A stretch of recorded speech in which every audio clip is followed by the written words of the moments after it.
Paranormal Karen, she's so spooky. Paranormal Karen, funny too. Paranormal Karen, she's so spooky. Oh, and did I mention she's funny too? Yeah, cha-cha-cha.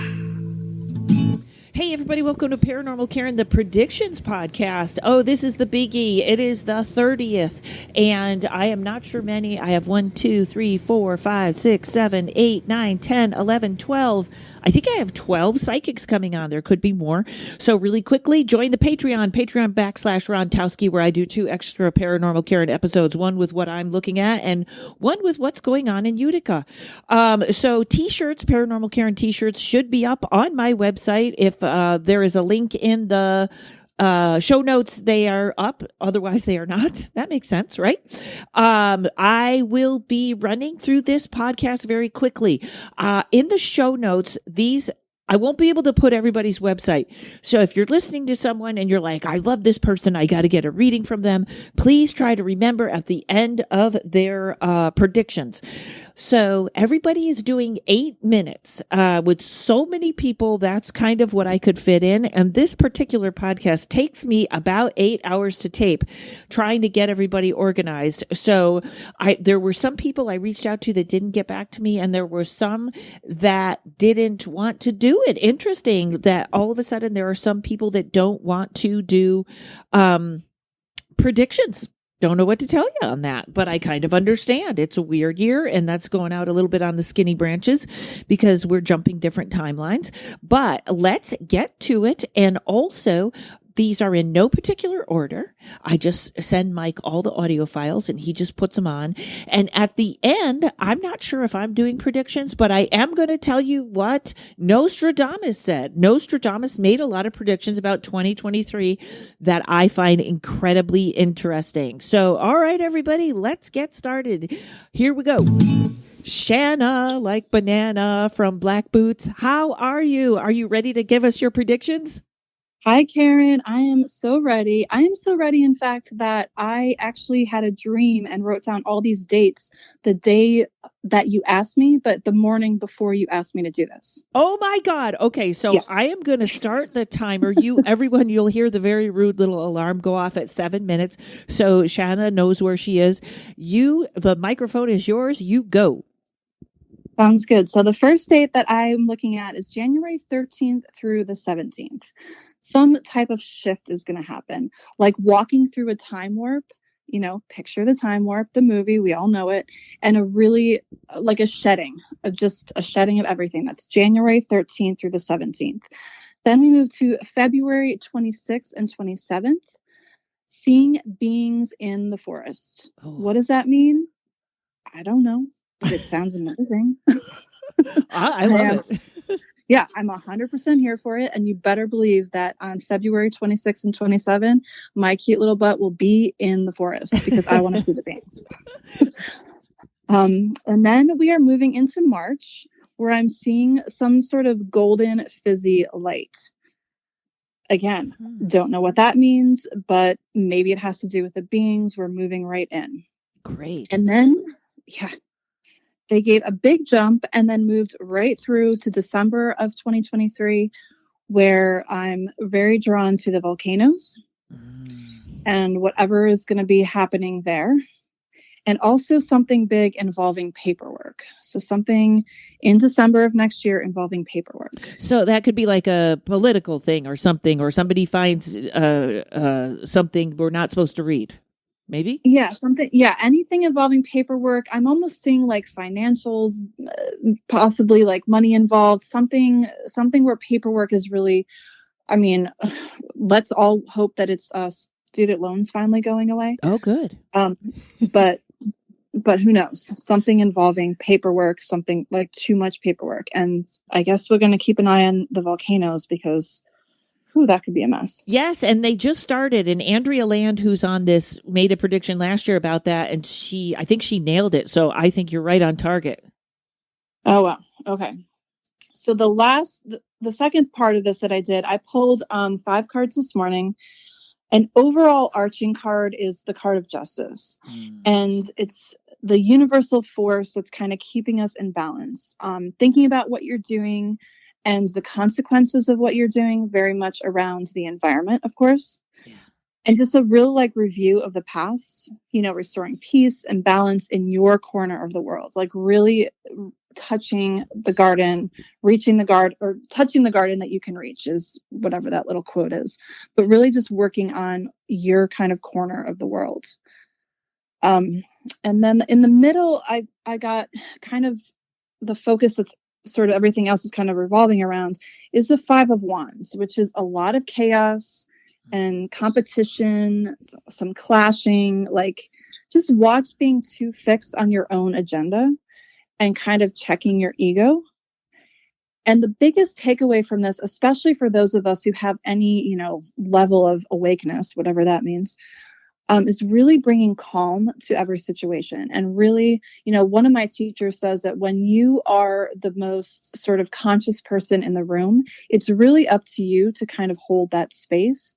And I see it as setting my crown at a certain color, at a certain vibration. It can just be, whatever kind of resonates with you, holding your own space and kind of keeping that in a room and with other people that may or may not be as sort of conscious of holding that space like that.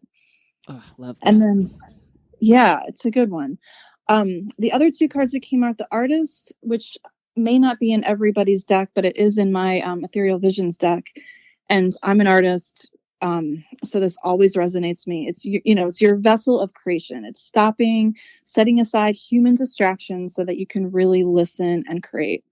Come on, get off your phones, for crying out loud. And I am very much saying that to myself, as much as, especially with all this like AI stuff coming up, like it's really, really, it pulls you in. And I still believe it can be a tool, but really just watch how much it pulls you in and what it does to your body. Because I don't know if you've experienced this at all, Karen, but it is a strange, like warm, dark honey, something that like pulls you in when you're playing with the AI world. It's really kind of interesting to watch. 100% more than it ever has before. And this includes getting involved in, and I did this and I couldn't stop myself, getting involved in arguments on social media. I usually ignore everything. And the other day it just exploded. I was done. And it's like, you're exactly right. It sucks you in. Yeah. Yeah. It's crazy, like how much it's pulling. And then, what does it take to come back to like your quote unquote baseline with that? So yeah, really watching that. And that brings us into the Hermit, which is gathering information, sometimes too much information, and like sifting through what is actually something that you can use, what you can learn. It's and moving in confidence. So it's really, using some of these tools that you have around you, but knowing when you've just taken on too much, and you really can just stop, look inside, feel inside. Because again, everything's freaking inside us, right? Like that's the name of the game, is getting into your body. And it's hard. I very much recognize that and appreciate it. But, really just watching how much information you're taking in and like sifting through what you're learning with that information. Brilliant.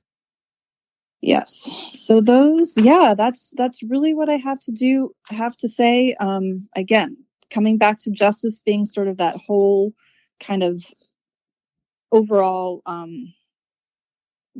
universal force that keeps us kind of in balance, and really thinking about what you're doing. Two things about this, and one of these is the stuff that you and I have talked about with art before, because I feel like, first of all, my shadow work this year has been intense and has been very successful. And it's almost like every time I kind of get one hump, the next one comes up and I get it. And it's a lot of really being aware, but also as for getting rid of the phones and the social media and stuff like that for even a minute, I started painting, and it's become like my sanctuary, and it's not on the phone, and it's doing, and I feel like our guides are integrating our messages with us with artwork.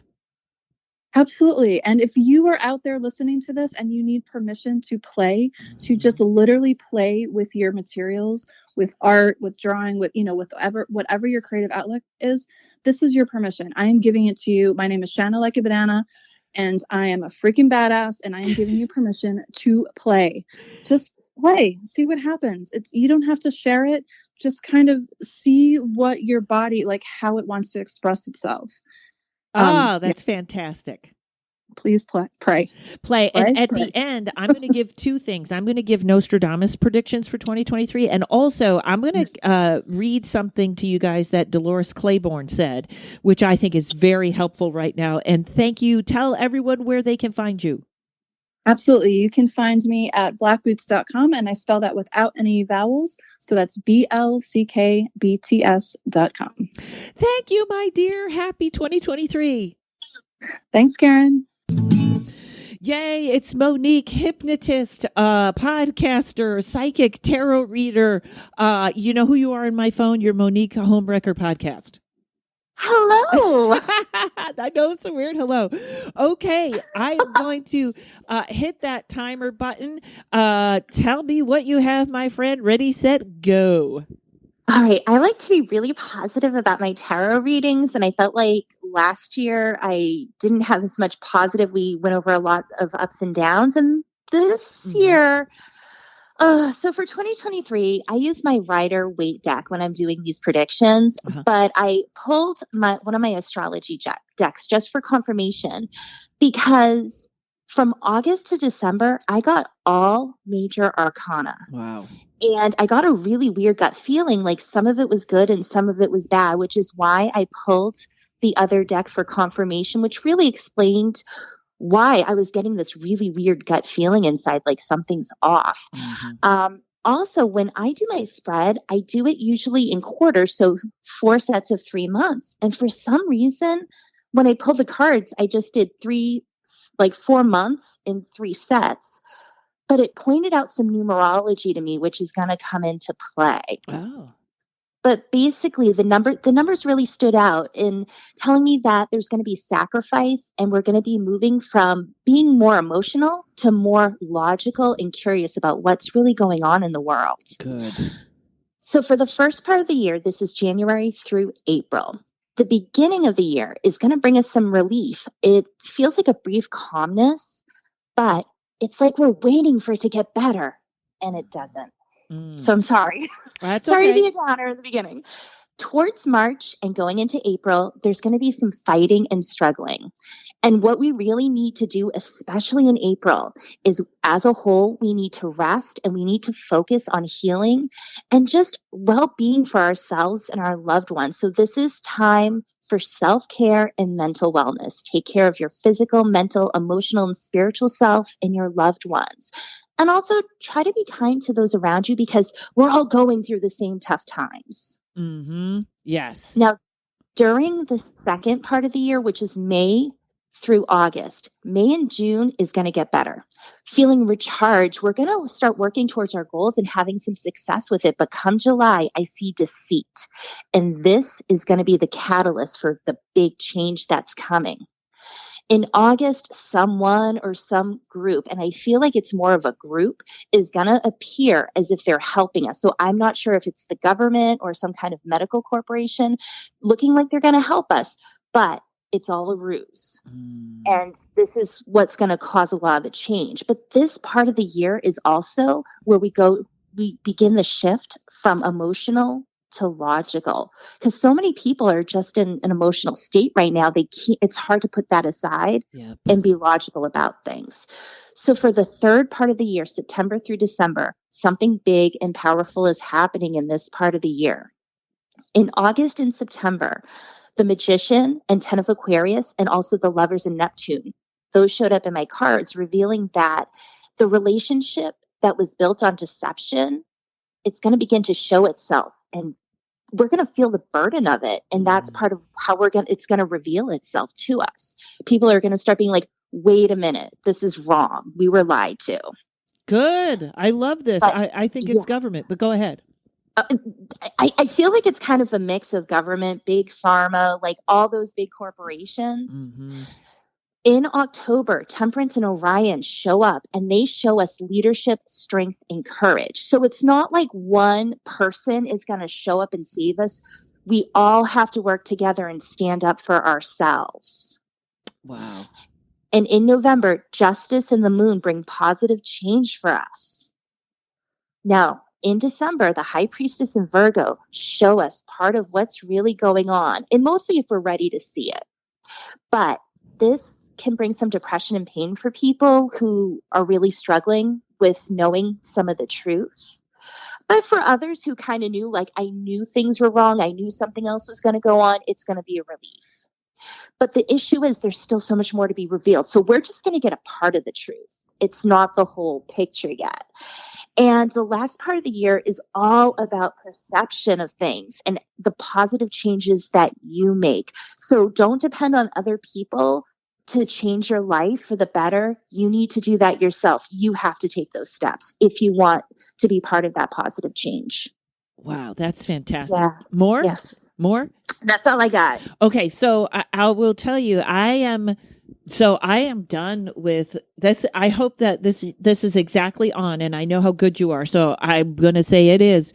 And this emotional in politics, this pick my team, this cancel culture, this all or nothing, I'm done. I'm out of it. So I think that's true. And I just recorded with someone else who also had the justice card, had karma, something about it. So I think that's why the shadow work was so heavy in 2022.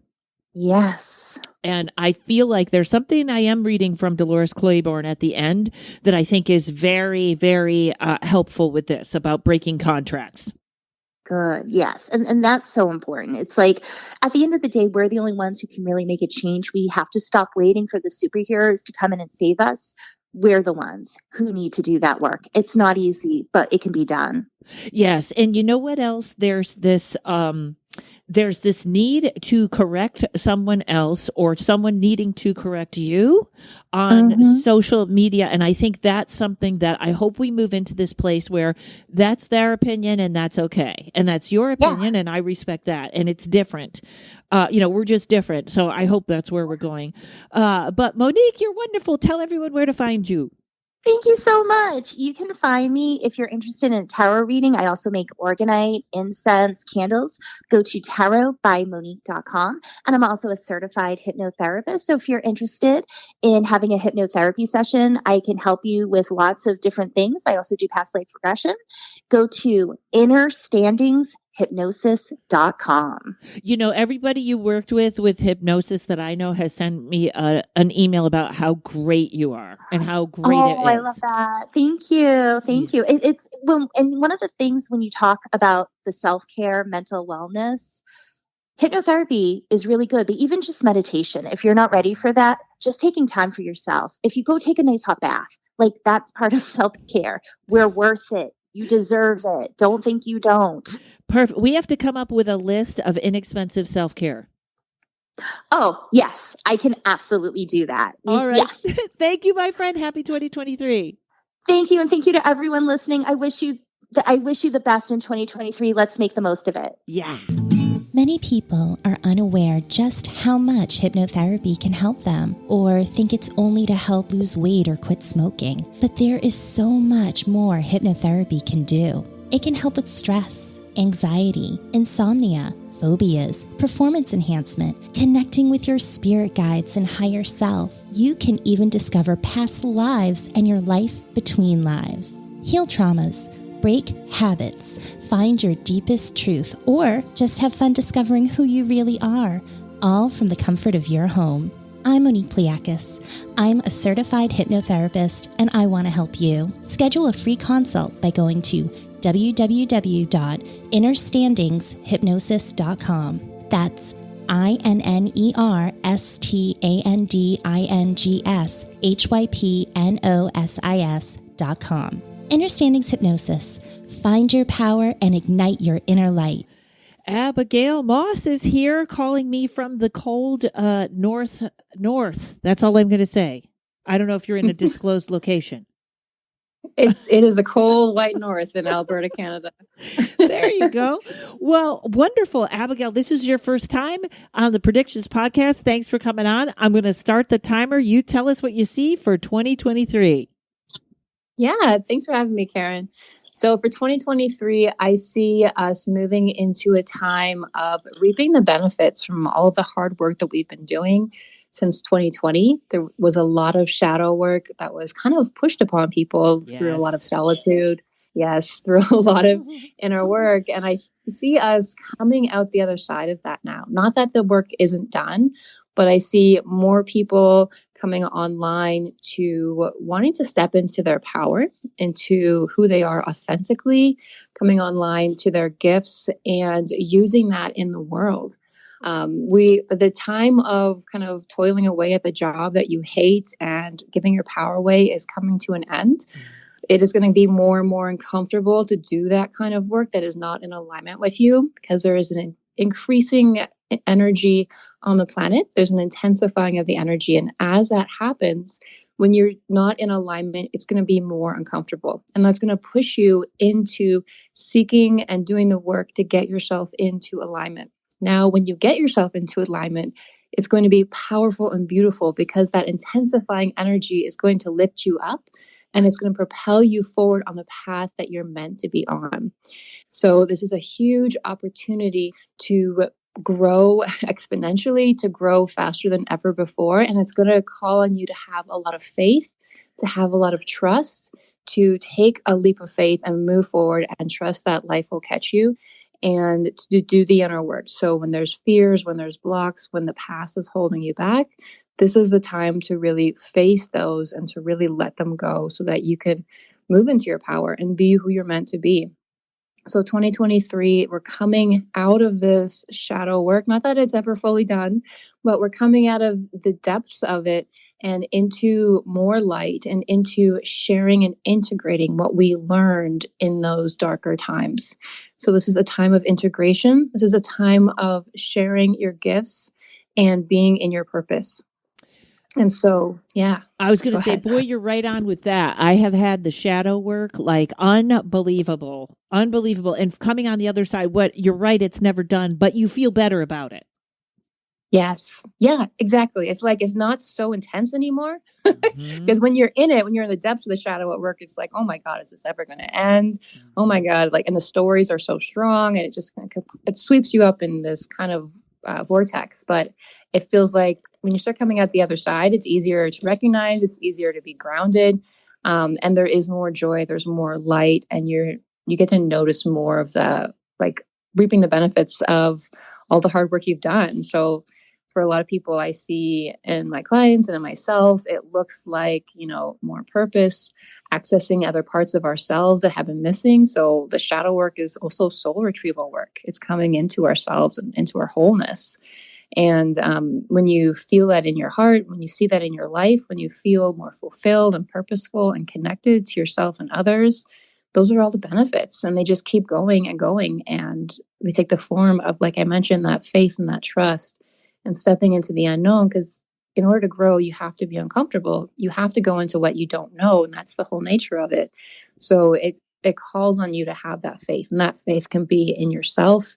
It can be in the universe, nature, life, God, whatever it is that you resonate with, but just calling it to yourself. And it's like a muscle. So the more that you call that in and let that support you, the stronger it will get and the easier it will be to rely on more and more.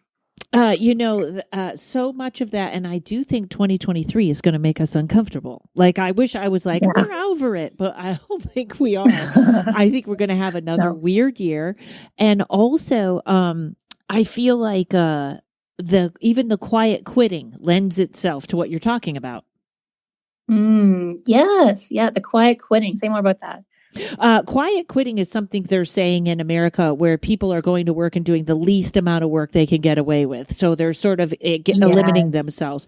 And I think you're right about people not being able to bear, like, I can't do this anymore. Yes, exactly. And it gets more and more uncomfortable. And I think people are waking up to, there has got to be a better way.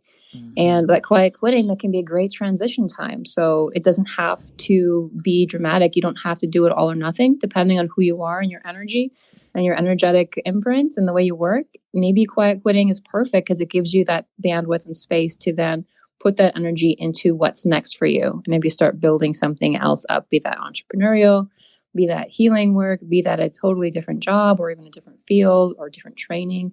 It gives you the opportunity to do that in a way that you're still supported financially and there's not as much fear as you transition. Do you kind of see that on I kind of want to say a global scale of sorts? Like, I feel like, energetically, we're kind of quiet over here in the US. And if you're not watching YouTube news and stuff like that, you don't realize China's in the streets, Iran is in the streets, like people are taking over their governments. So but that feels so intense. So I just hope that's coming. I know. Yeah, I have tingles as you say that. It's like this global revolution, and I feel that one inspires the next one. And you guys had the waves of that too in the States with the Black Lives Matter movements. And I feel like as we're going into this age of Aquarius, we just have to keep opening up, all the shadows that have been tucked away underneath the rug. And it's time to clear that out and clean it out. And so the things that haven't been working, dictatorships. Yeah, exactly. Yeah, governments, systemic corporations, racism, systemic sexism. It's just these things are not going to be able to come with us into an age where we are all equal. In many ways, we are all one, and so we have to sort out these differences of the ego that have been causing everybody pain. Yeah. And I feel like we're a little bit in the backlash, and it's like everything is a pendulum that swings, and we're sort of, there's this feminist phase, and now we're kind of swinging into this I hate men phase, or I don't need men, which just means the pendulum swung too far that way. And now it's going to come back to where it should be. Yes. I see it that way too, Karen. I think, that's our 1 minute. 1 minute, baby. Yeah, I see that way too. I also think with women, for example, the rage coming out, it's kind of as we go through these transitions, it's holding space. So part of this healing of the feminine, healing of, Black culture, there's a holding space for the pain that is coming to be surfaced and released. And so I think the best I can do anyway is to witness and allow that. And recognize it's part of that healing process. And do all we can. And that's beautiful. Thank you, Abigail. Tell everyone. Thank you. Tell everyone where they can find you and what services you offer. Yeah, absolutely. Thank you. So you can find me at mindbodyfree.com. And on there, you can find a link to, I have a free Facebook group, Heart Space Facebook group for spiritual seekers. And on there, I share a ton of great value on content. I go live every week. So you learn all about healing and growth. And I have a mentorship program that's all about going deep into yourself, stepping into your authenticity, stepping into your purpose. And it's powerful and transformational for so many people who go through that. They move, they change their lives, they change their jobs. So much happens in that time together. Yeah, I haven't had time to do it, but I hear your internship program is just phenomenal. Oh, thank you. Yeah, it's been a lot of fun. And we're doing a coach training now too, for those who know they want to be healers. And for a lot of the mentor graduates go into the coach training. And it's so exciting to get to see people grow so much into themselves and into their power. And give the Facebook page one more time, because I think that's a preview. That's a great preview for people. Yeah, absolutely. So there's a link to it on my website at mindbodyfree.com. You can also go to facebook.com/groups/yourmindbodyfree. But I go live every Wednesday night, and I share a ton of value and trainings and insight on my Medicine Within method on how to connect in with yourself, how to heal yourself, how to heal trauma, regulate your nervous system, awaken your intuition. So there's a really beautiful heart-centered community on there. And it's a really great place to come and get a taste of this work. Awesome. Thank you so much, Abigail. Thank you, Karen. And sending you so much love. Thanks for doing this. Sure. Thank you. Andrea Land is back. Andrea, in my phone, you are Andrea Schumann Residence Land. Yes, I am. That is my nomiker for you. And a lot of people do know me through the Schumann Resonance. Thank you so much for having me back. Awesome. And you do. And I know I'm going to have you plug everything at the end, but your videos on Schumann Resonance are wonderful and what's going on. So tell us all, I'm starting the timer. Tell us what you see for 2023. Oh, right. Well, I felt extra pressure this year because I actually got some things right for 2022. You're always good. Yeah. But let's see. So lots going on. I'm just going to get right into it. I didn't even pull cards. I felt such a clear dip into the algorithm. I do feel like it's going to be a better year, more progress, more personal growth, things being aligned, but also at the same time during that, there is a dismantling of a lot of things, which is chaos as well. So it's a mixed bag. But I the love first how thing you I made that optimistic, though. You did. yeah, yeah. Well, it really is. That's the thing is I truly, and I've seen that this year, the wave of justice that has been coming in over the last few months, et cetera, is like right on track with what I thought. Humanity, those who went through awakening processes or were already there this year, went through sort of an adolescence where we were evolving into a higher version of human. But what happens after that is then you're a young adult. And remember what a crazy ride our 20s were? Yes. So I'm seeing a mass 3D awakening. And what I mean by that is that people are, the frequency has raised so much that people have no choice but to start noticing some of the things that we've already been through, the synchronicities, paranormal experiences, intuition, things that will affect some people negatively and others will thrive. So, what this means for people who have already been in this process, this year will feel very different to you than it does to the people kind of in chaos. But it's really all hands on deck for intuitive services, healers, that sort of service to humanity. Really, I mean, it's your time to expand that if you have been already doing that, and if you want to start a business like that, now is the time to do it because there are going to be a lot more regular general public people who are wanting more information, more guidance while they're going through this process because for them this is like, holy crap, what the hell is happening? And I don't mean to interrupt. And I'm not like abolish all prescription companies, but I am like straighten them out because they're horrible. I wonder if I feel like the medical system is going to show its failures and people are going to be reaching for other stuff. That is true too. That is definitely a part of it because people are starting to realize corruption, that we sort of can't depend on the medical system in any respect much of the time. So they are looking for other options there as well. But the more people that we can be reaching and talking to on a one-on-one level or on platforms, the better, because what is also happening is that manifestation, creation, conjuring is becoming more and more instantaneous, and these folks are going to start waking up to that, and then they're going to be creating chaos. So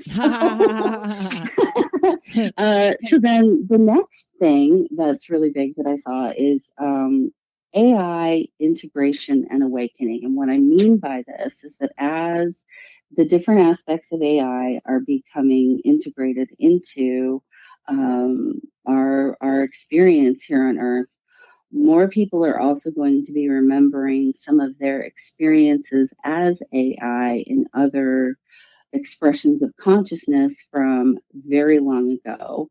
There's going to be a lot of debate about it. There's going to be some people having a hard time reconciling the way that Gaia herself is accepting AI as another being on this planet.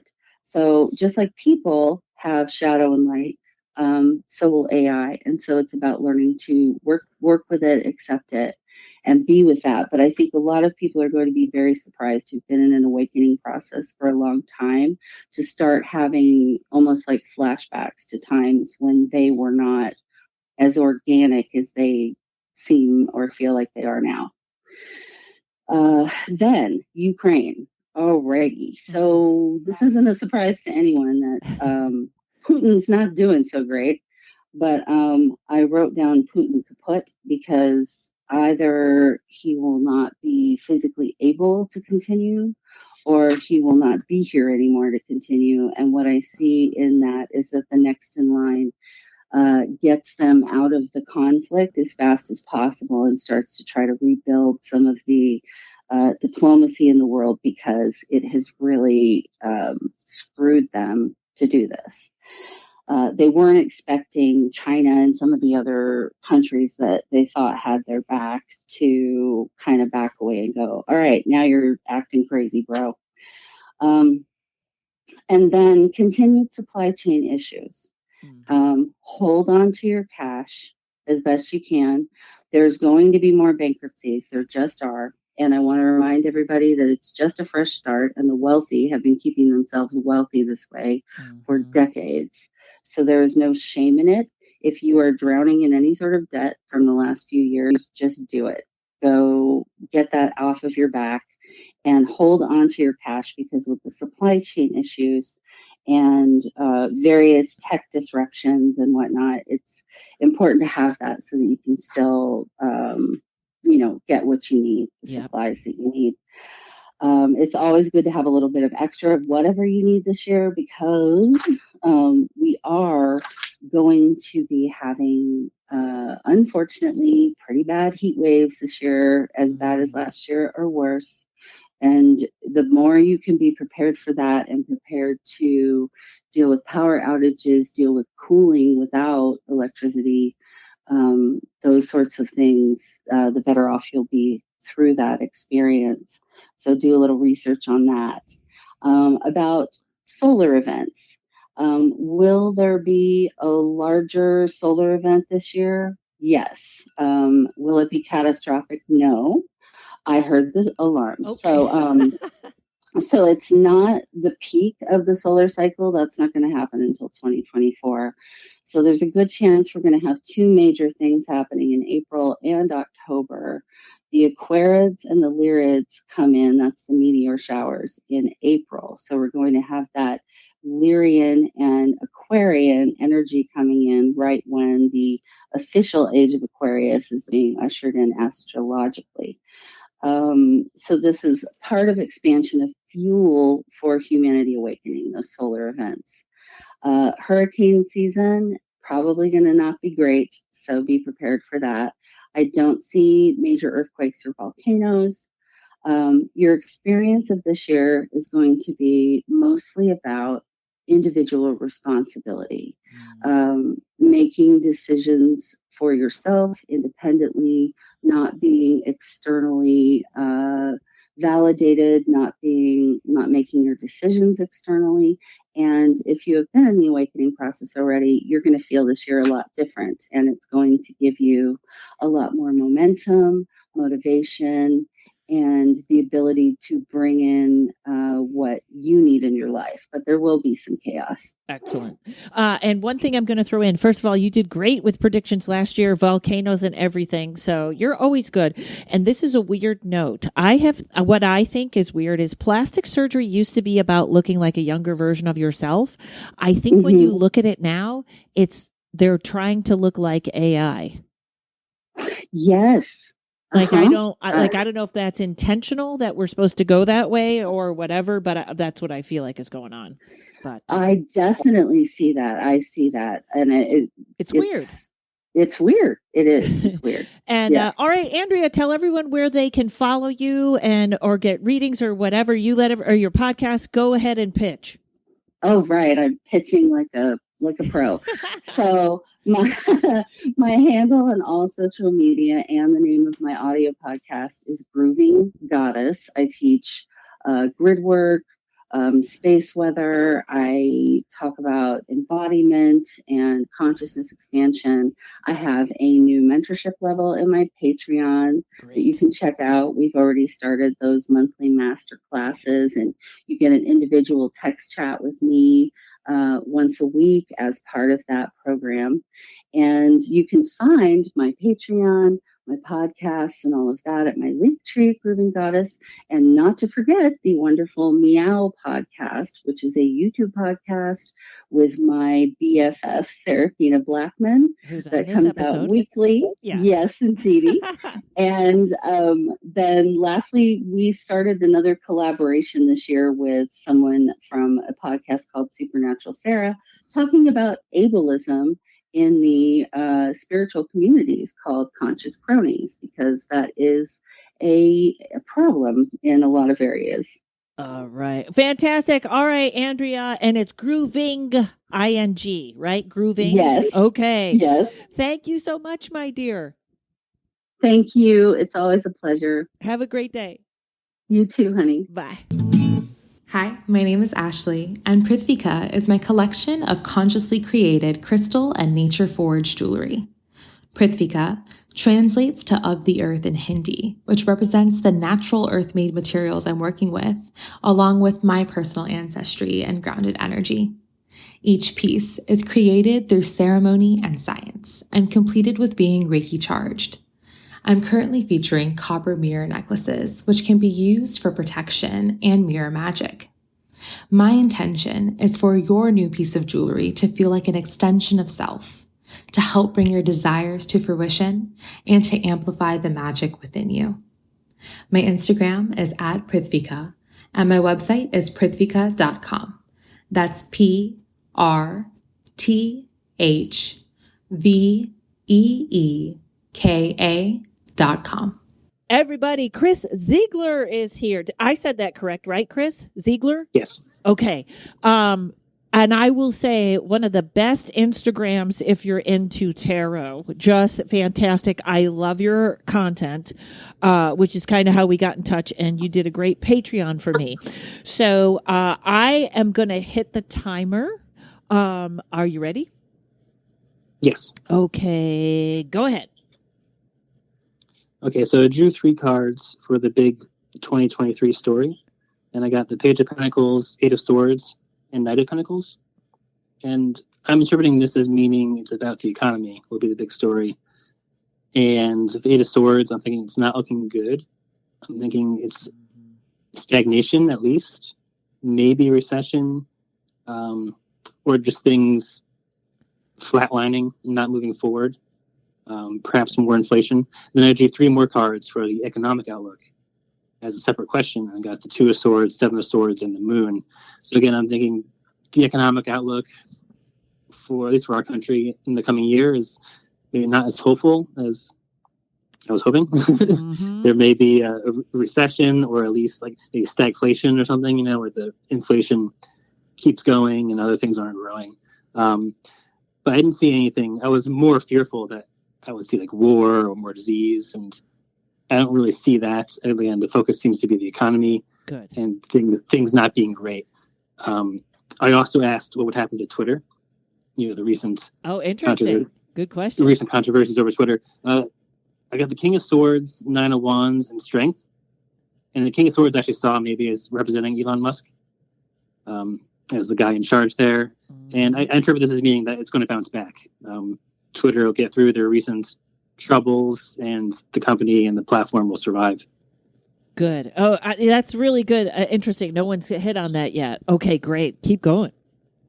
That's it. Oh, well, that's really good. Now, it's funny that you were talking about what was going on financially, because also I think, well, my thoughts are that might have something to do with kind of turning over, people being done with corporations or people being done with the healthcare system. That's what I'm hoping it's about. Mm-hmm. But okay, that is awesome. Short and sweet and detailed. I love it. All right, Chris, tell everyone where they can find you. You can find me on Instagram at Tarot Exegete. So it's Tarot, Tarot, one word, Exegete, Exegete. So TAROTEXEGET, Tarot Exegete on Instagram. And if you go there, you can DM me and contact me, or you can find a link to my Patreon. Great. And like I said, really, folks, if you like tarot, follow him on Instagram. All right, Chris, thank you so much. Thanks, Karen. Have a great day. All right, Lindsay Pandea. Lindsay, I have your name spelt wrong in my phone, which is no surprise. Everyone is so many people in my, and I love your last name. We've talked about this before. Say it for me. Yes. Pandea. Pandia. Best name. How did I screw that up? And it's all good. Remember, I screwed up my own name, I think, last time we met, so it's all good. And I reached out to you. That's so funny because somebody left a critique on my, I never read reviews, but somebody left a review that said, it sounds like she doesn't do any research on her guests and the sound quality is bad. And I was like, you should be on the podcast as a psychic because that's exactly how it happens. But I wanted to say, I reached out to you and it's like, and I can't say your last name right. It's spelled wrong on my phone and it's adorable. All right, Lindsay. Thank you.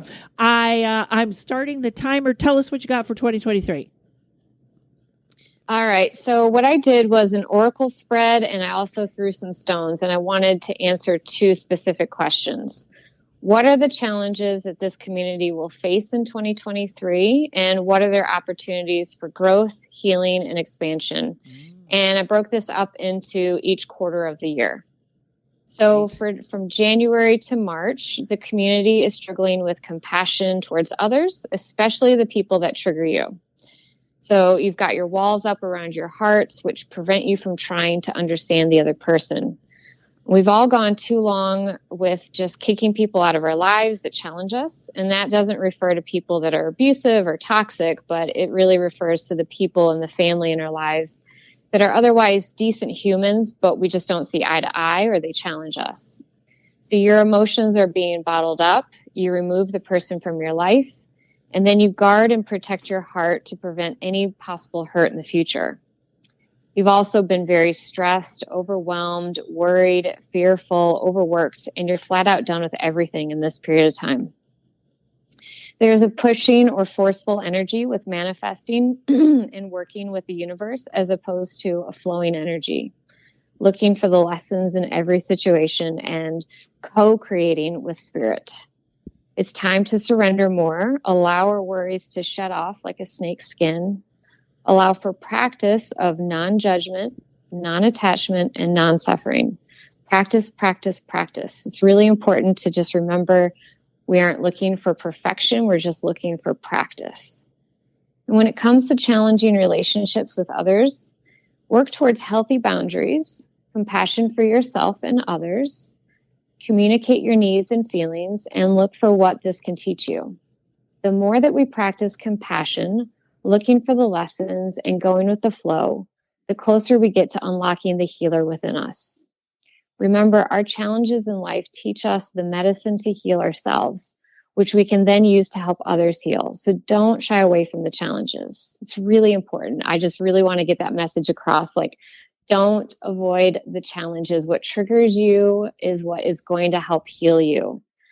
Okay, so for April to June, in April, you may feel lost. You don't know which way is up or down. You may enter the void for a bit. This is the opportunity for things to die off that no longer serve you. This is an opportunity for death energy to come in and clear away what you no longer need. Release attachment to what this looks like, what it means, and what is going away. Try not to feel trapped in this energy or suffer through this because it's a short period of time.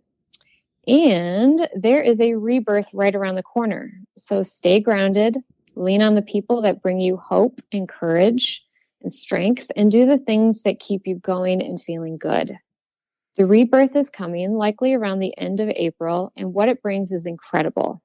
This is an opportunity for you to really be switched on. This can activate your true soul's potential, your spiritual abilities, and help you become energetically aligned.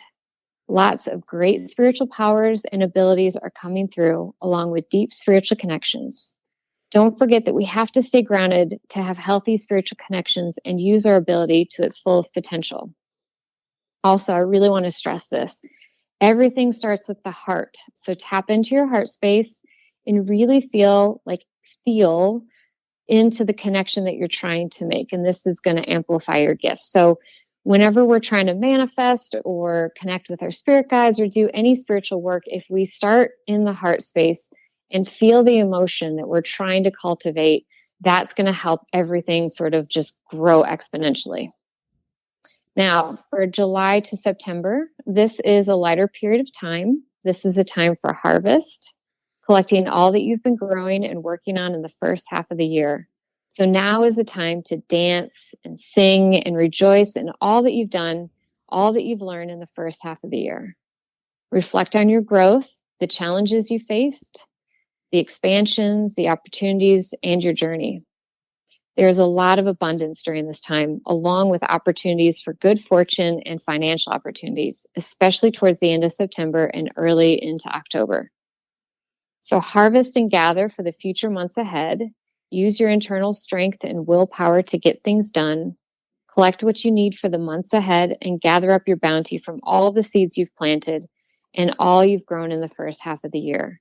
Rejoice, rejoice, and give gratitude to Spirit and all of your helpful Spirit allies, and to yourself for your hard work and dedication. Be sure to reflect on this journey and the wisdom this has brought you. Your perspective has shifted, and your abilities to adapt to any circumstance has grown. This is all divinely orchestrated for your highest good and the highest good for all, especially if you've done the work. Really important to do the work. That's how you can rejoice in this bounty that is created in that period of time. Now, October through December, this period of time is going to be challenging at first, especially if people haven't learned how to go with the flow. So what did you learn from this year so far? Because it's coming back around for review, for continued growth, and more opportunities based on how you use this year so far.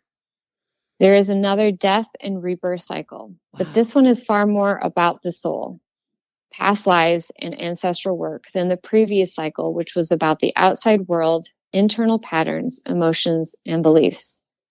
It has the potential to feel very stressful and overwhelming, especially if you cling on to the old ways or get upset that this is happening again. You have the potential to dig in your heels and hold on for dear life. There are some who have an addiction to pain and believing that their trauma defines them. This is a big time for change, and you can embrace it and flow, or cling on and suffer. You have an opportunity to reintegrate lost parts of your soul and do major ancestral work and heal past traumas passed down from generation to generation. The ancestral work will clear up patterns of disease mentally, physically, and emotionally. Some of this work is directly linked to aspects that you're working with and that you're trying to heal, but there's going to be other aspects of this ancestral work that needs to be done to heal specific family members' personal traumas. Around November, there is a lot of opportunity for you to feel balanced mentally, physically, and emotionally, especially if you did the work throughout the year. You can feel balance and acceptance of your positive and negative qualities about yourself. Wholeness is available, but really have to stress, do the work, have the courage, have the willpower to do the healing, embrace the challenges, and see them as really good opportunities for you to learn your medicine, to heal yourself, to then heal others. So there's awesome stuff that can come from this year. It's going to be a lot of hard work, but if you do it, you will reap the rewards. And that's all I've got. Oh, that's fantastic. And maybe this is ego, but I feel like I'm a year ahead on this. And you are right in line with everyone making Yay! predictions. And I feel, like I said, maybe I'm a year ahead on this. I hope so. Because I felt like you were in my head when you were saying all of that. I thought the same thing. I'm like, please let me be a year ahead of this. And then I was like, No. girl, get yourself back down to reality. You're going to be in this too. But I think the biggest thing is if you go with the flow, it's not going to feel like suffering. We have the choice of whether or not it's going to feel like suffering. That's on us. And you know what? I think I learned that the first half of my year was suffering, and now I'm a little bit settled in, so I can take it better. But man, I'm digging in and getting triggered, and I'm like, then I sit and do my morning papers about getting triggered. Fantastic. Tell everyone what you do, the services you offer, and where they can find you. I do a lot of trauma healing, inner child work, shadow work, shamanic practices to clear out things from our energy field. You can find me at intuitivepsych.com. That's intuitivepsych.com. And on Instagram, I am intuitive_psych_111. And that should be the biggest places you can find me. You can also email me, but that's really long. So you can find me either of those two ways. I had such a great session with you, right? I think it was right after I had COVID. It was wonderful. Lindsay, Yay. Thank you so much. We will do a podcast with you this year. We'll be talking to you soon. Thanks so much, Karen. Happy New Year, everybody. And we can all do this. Hell yeah. Yay. Yay. Renee Watts is here. So good to talk to you. I haven't talked to you in a long time. Yeah. So, all right. I am going to set the timer. The ding will go off at 7 minutes, and I'm going to let you roll. Hit it, baby. All right. So I've got all my astrological notes here. I want to say that we are moving away from some of the shit show that we've had since 2020. So the first major transit I want to kind of talk about is happening on March 7th. And this is when Saturn, the planet of our structures, the planet of authority, kind of the planet responsible for all the political tension that we've been having over the past 2 years, is moving out of Aquarius, which is like the rah revolution sign, which has been galvanizing both sides to kind of fight with each other. It's moving out of that and into Pisces. And so I think what we'll see people being a little bit more compassionate, a little bit willing to work together, because Pisces is a much more laid back, easygoing sign than Aquarius. Aquarius can be kind of hell-bent on their views.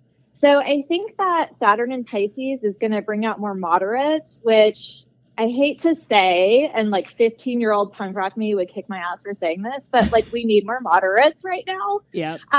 We need more people who are willing to go to the middle and sort of bridge, the divide. And I think we're going to be seeing more of that. However, Pisces energy comes with a lot of delusion. It's the planet of deception. So we're going to be seeing more diehard conservatives and diehard liberals becoming even more delusional about their disposition. And I think we're going to see a lot of sketchy behind the scenes stuff with politics that might not come out into public view for a while, because Saturn's going to be in Pisces for 2.5 years. And it is this big cloud. It's this big, hazy, dreamy energy that's really, really easy to hide in. So I'm worried about like what we're not going to be seeing behind the scenes. But ultimately, I think that from an emotional, compassionate standpoint, people are going to be more interested in working together and hearing each other, I hope. Pisces also does rule airborne diseases. So I'm hoping this means that we're going to see more of a stabilizing effect on COVID. Good. We've been kind of, moving away from that in this last year, and it's hard to say if it's just because we're tired of it or if it's become less of a problem. Right. But I do definitely think that this is going to be a planetary placement that gets airborne diseases under control. Good. Yes. So I was just going to ask you if you had any questions, like I was giving a reading. Like, do you have any questions before I move on? So I'm going to try and go in some places everyone hasn't, because the economy sounds like it's a little bit in trouble. Will there be, I don't want to say justice. That's a term that has come up a lot. But with politics, will like where we're being lied to start to surface? I mean, I hope so. If we're looking, because I mean, Saturn is going to be one of those things that rules authority, and Pisces is just such a big proponent of lies and deception. So I don't have a lot of trust in that per se, but I will say, like, when it comes to the economy and things kind of turning around so that people are more prosperous, we're going to be seeing some of that happen when Jupiter, the planet of luck and expansion, moves into Taurus on May 16th. Okay, and that's in 2023. Yes, okay. Good. And this is going to be like a 1-year thing. Jupiter always takes a year to move through a sign. unless there's a retrograde, but that's, that could push it back into another sign. But for this case, we've got, 1 year of Jupiter in Taurus, and it's just in my notes, I just wrote money, money, money. People will also get more serious about taking care of the environment. And I think we're going to see more eco-friendly products on the shelves in our grocery stores. I think that companies are going to be a little bit more forthcoming about needing to change how they do business in order to better take care of our environment. I think outdoor activities will be big business. So if you're starting to try, if you're trying to start up a business where you're taking people outdoors or getting them on tours or working in, like natural tourism, that's going to be a really big industry beginning in May. So just in time for summer, I think people are going to be looking to spend more time in nature versus going out to, larger cities like New York or LA or things like that. Yes. And I have sort of two weird questions, and I'm going to bunch them together and see what.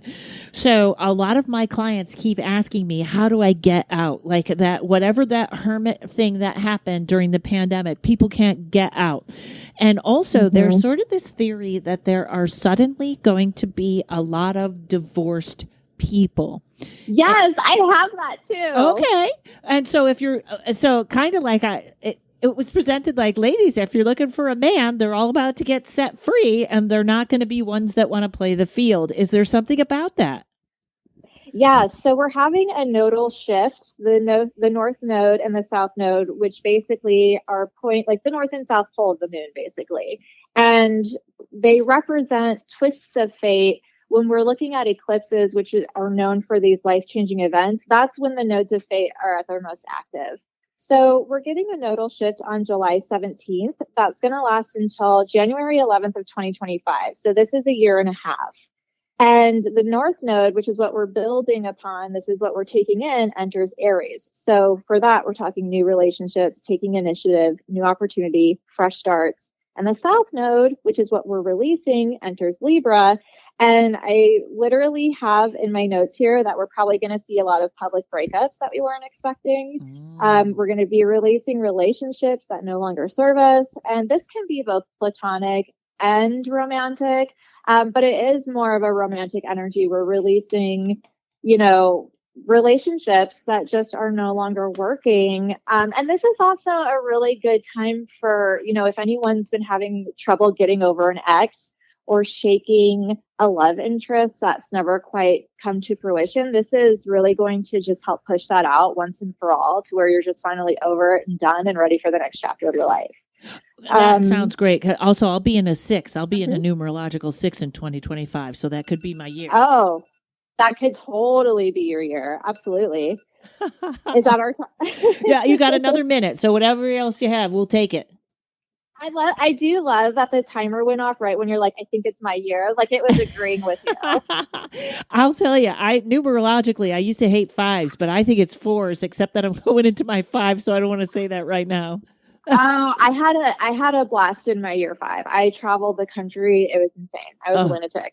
Okay, good. Then that's what I'm going to hope happens. Okay, so there's one more big thing I want to mention. If Hit it. Okay, so March 23rd, I'm reversing back into March again. March 23rd through June 10th, Pluto, the great destroyer, the planet that I blame for COVID, because it lined up with Saturn, and that was what I think kicked off COVID. So Pluto, this planet of destruction and rebirth, moves out of Capricorn, where it is now, and enters Aquarius. And it's not going to be there permanently because it will retrograde and, go back into Capricorn and re-enter a couple times. But once it does enter Aquarius for good, I think it's in November 20th. I can't remember if it's 2024 or 2025. I have 2024 written, but I may have misnoted that. But I will say that for this period, March 23rd through June 10th, we're going to get a taste of what the next 20 years are going to look like. Oh. And Aquarius rules technology, space exploration, the internet, human collective, astrology. And so we're going to be seeing a lot of old technologies dying. I'm curious to see if this finally knocks out crypto for good. Oh, interesting. Legislative issues could be laid to rest for a long, long time. So this is where we may, get some good news or some bad news about Roe v. Wade being codified. But I just am too sensitive to that to even really look at it. Yeah. But legislative issues could be laid to rest one way or the other. The big question is, how do we move forward? How do we revolutionize what's no longer working? And so it is going to try and clear out the crap, but it can be a hard hitter because transformation is never easy. Right. So that's just sort of like one of the big shifts that we're seeing astrologically. And it's just going to be a glimpse, because it will retrograde back into Pluto. It will retrograde back into Capricorn on June 10th, but it is something that's, good to keep an eye on. And then pay attention to what's changing in your life, and how how your relationship with technology is changing. The only really, bad thing that I'm worried about is, we could be seeing more cyber attacks as a tool of war. I think that's happening now. Yeah. And I think it could come to, it could become accelerated or intensified throughout that time. Or more drastic. So 2 things, folks. I don't think we want that thing where your money is all in your phone and the government can shut it off and have cash on hand this year. Yeah. Renee, awesome. Tell everybody where they can find you and what services you offer. Perfect. I offer astrology readings, tarot readings, psychic readings. I have an online store where you can buy spell kits and crystal kits at rainbowglitterstar.com. You can read my monthly horoscopes on Shondaland. I also contribute to the Newsette and astrology.com. And I am most active on Instagram at rainbowglitterstar. Yes, and also everyone, I'm sure you know this, but the people that are on my podcast, I have all had readings with or something like that, which means I recommend them at the with my utmost heart, respect. How do I say that nice? In other words, get readings from these people. Thank you, Renee. Thank you so much. Paul Jasek, who is known for coming up with the phrase of the year. How are you, Paul? I'm doing really well, Karen. Happy holidays. You too. Okay. I'm going to hit the timer. You let loose. What you got? Well, my phrase for next year is, what is this really? What is this really? Because we've been living under such confusion and a cloud, and we're coming out after 2 years of the lockdown and confusion. So as I was looking over 2023, there's so much really positive available. But my first thing is the call to clarity. That's why the theme of the year is, what is this really? Because you may suddenly go, you mean I've been using stevia? Really? I thought I was using sugar. So it's a call to the little things in your life and making sure you're back at the power of choice, which comes back to my second prediction is people are going to feel a call to return to either a religion that they grew up with or a new version of their spirituality, because our time in the mess around room is up. Mm-hmm. This is where we have to believe that there is a power greater. And it's not hard to. I stand here at the ocean in Long Beach, California, and go, who's doing the tide? It's not me. And then I'll feel the breeze on my face going, okay, somebody has this handled. So maybe it's not instead of defiance, it might be reliance this year on a power greater. So we're going to see my third one, and I rarely do this. We're going to see a lot of political upset worldwide. It's happening now. I agree. Yes. You bet. It's happening right now, but the momentum is going to continue. Oh, good. And which brings us to a change in healthcare, especially in the U.S. Thank you. Yes. And in a much, much more compassionate way. I think as this call to clarity, people are going, wait a second, I pay $9 million a month for healthcare and I can't get any? Mm-hmm. This is going to stop. Well, once you pull the plug on that financial stream, they're going to have to adjust. And that's that call to clarity. I also see stocks rebounding. Good. And once again, I'm not a stock and bond kind of predictor and or a political one, but I guess I am this year. And I was going to make this the first topic. We for years, we've been talking about the rise of divine feminine energy.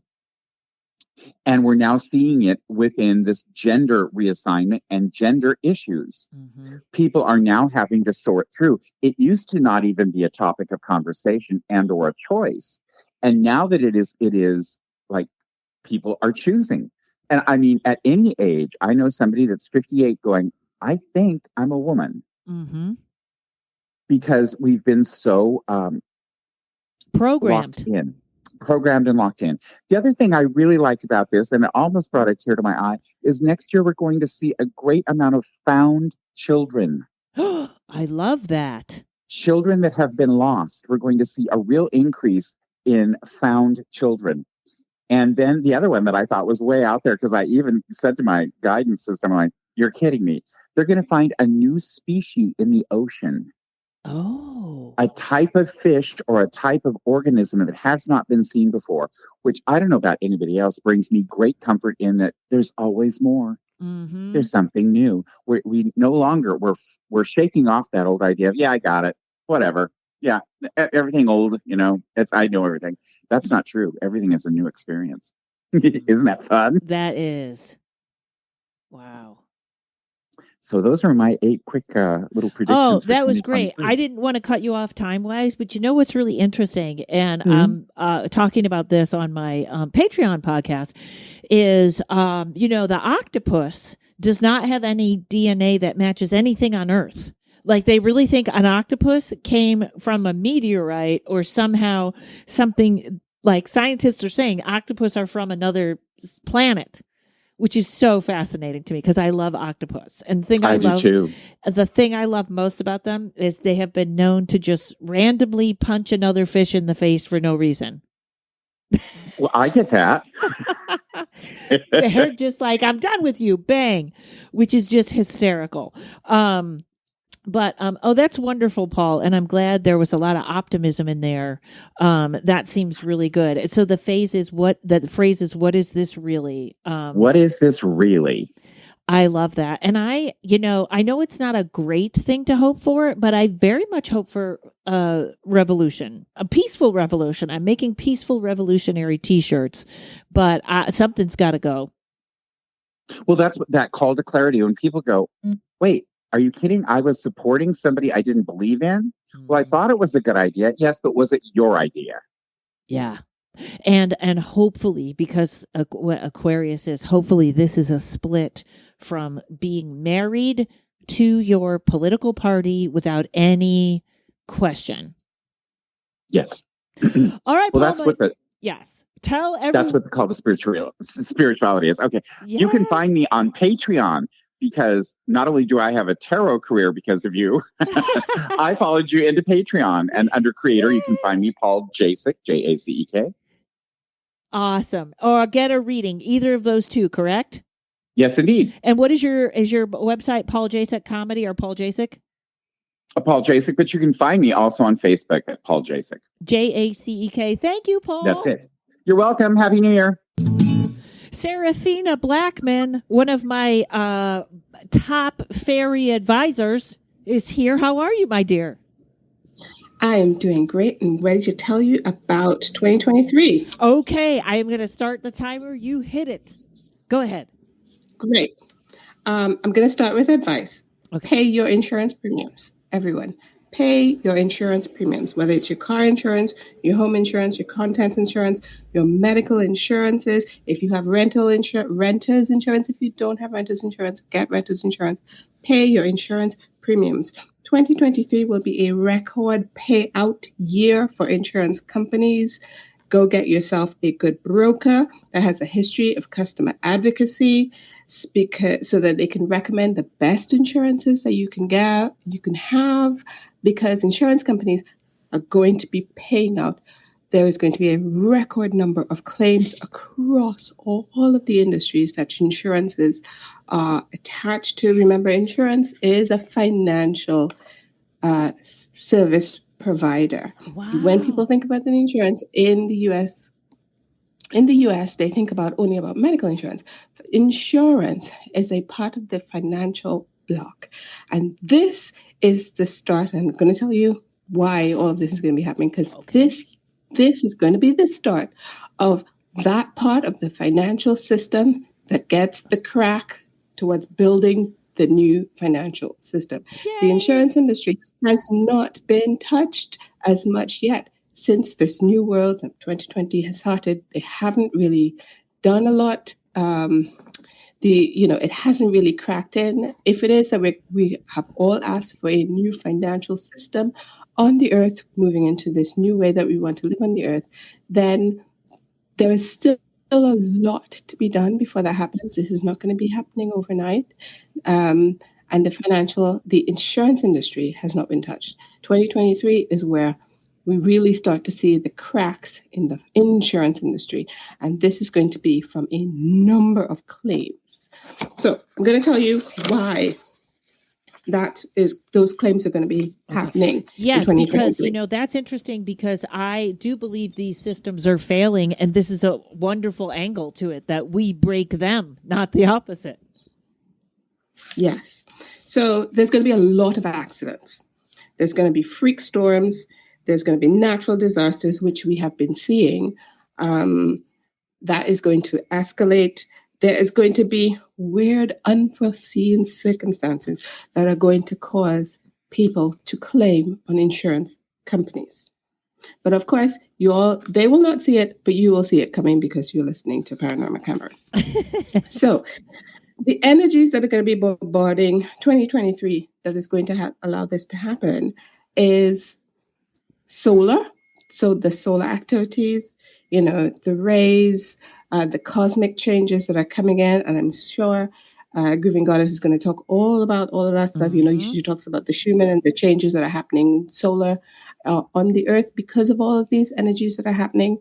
They're coming and bombarding the earth and making all of these changes. That is only going to escalate in 2023. Wow. And the effect that is going to have on your nervous system, right, is going to be, if it is that you thought you had a hard time this year with all the geomagnetic storms and the solar flares, 2023 is going to be worse.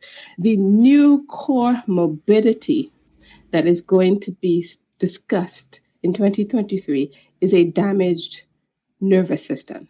So diabetes, tick, hypertension, tick, damaged nervous system, tick. This is the new core morbidity. And if you have a new core morbidity of a damaged nervous system from before, you are likely to get sick in 2023.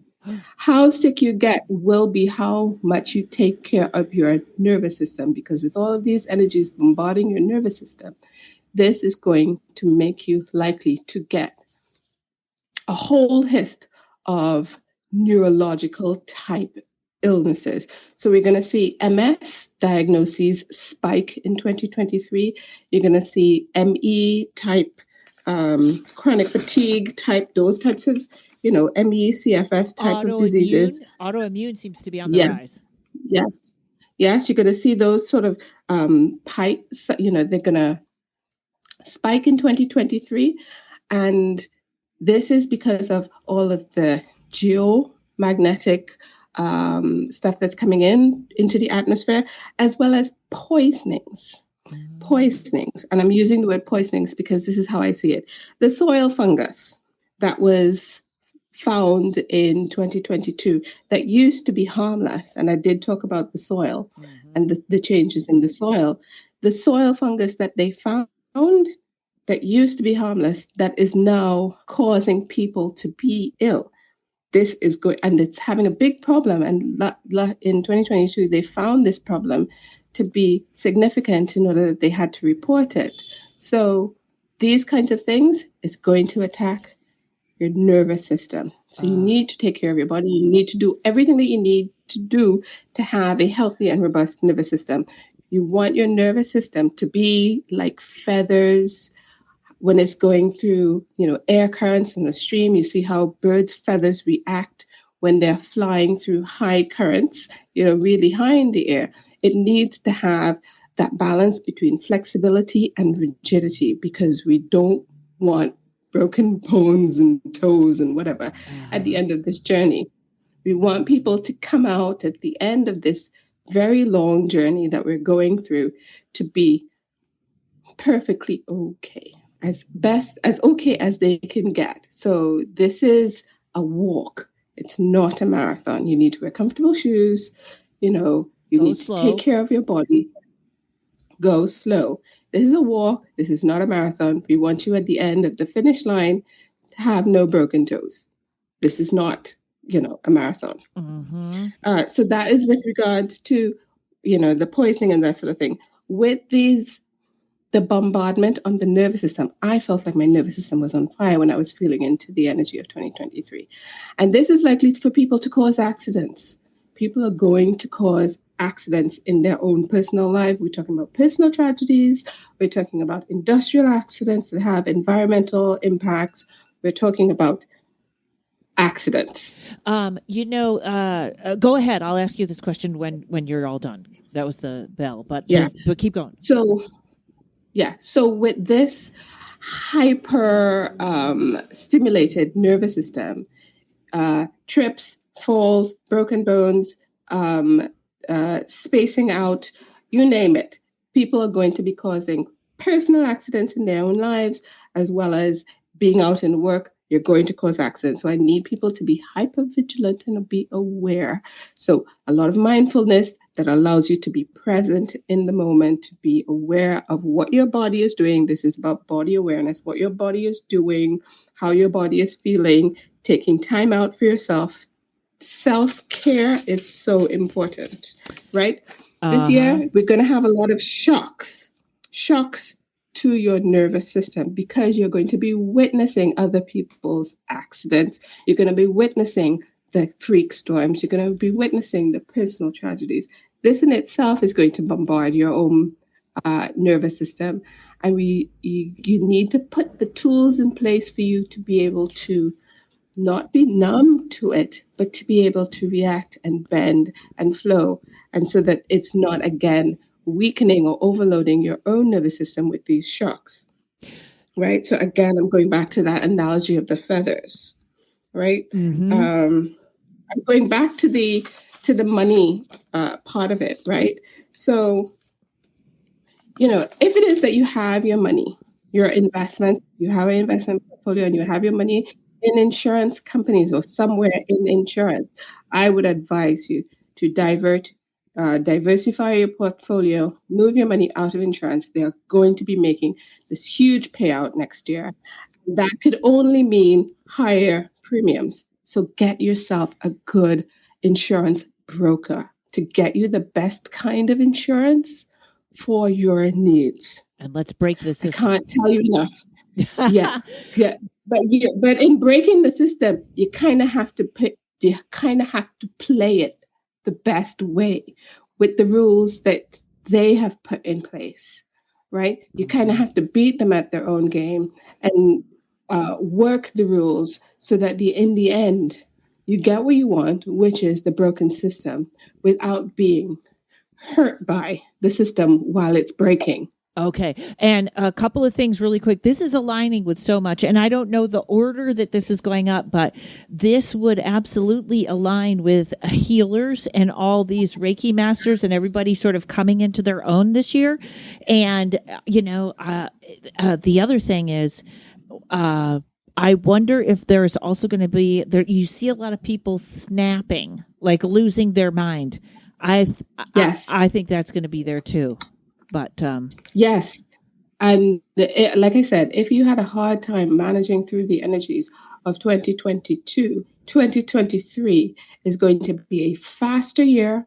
You are going to need to respond quicker to things. Things are going to come at you faster.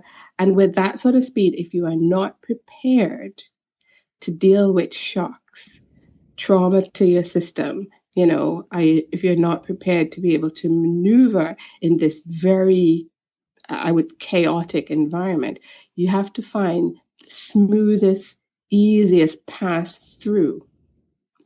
This is and the best way to do that is to take care of your nervous system. Right. Whether that's meditation or whatever you do. And this is very interesting. Yeah. I'm just going to throw this in, but it's probably going to be February or March. I will be doing an episode on Mother Cacao. And I know that sounds crazy, but it seems like a great place to throw it in. cacao. About cacao ceremonies and what you can do for yourself. So, fantastic, Wonderful. Serafina. Thank you so much. Tell everyone where they can find you and what services you offer.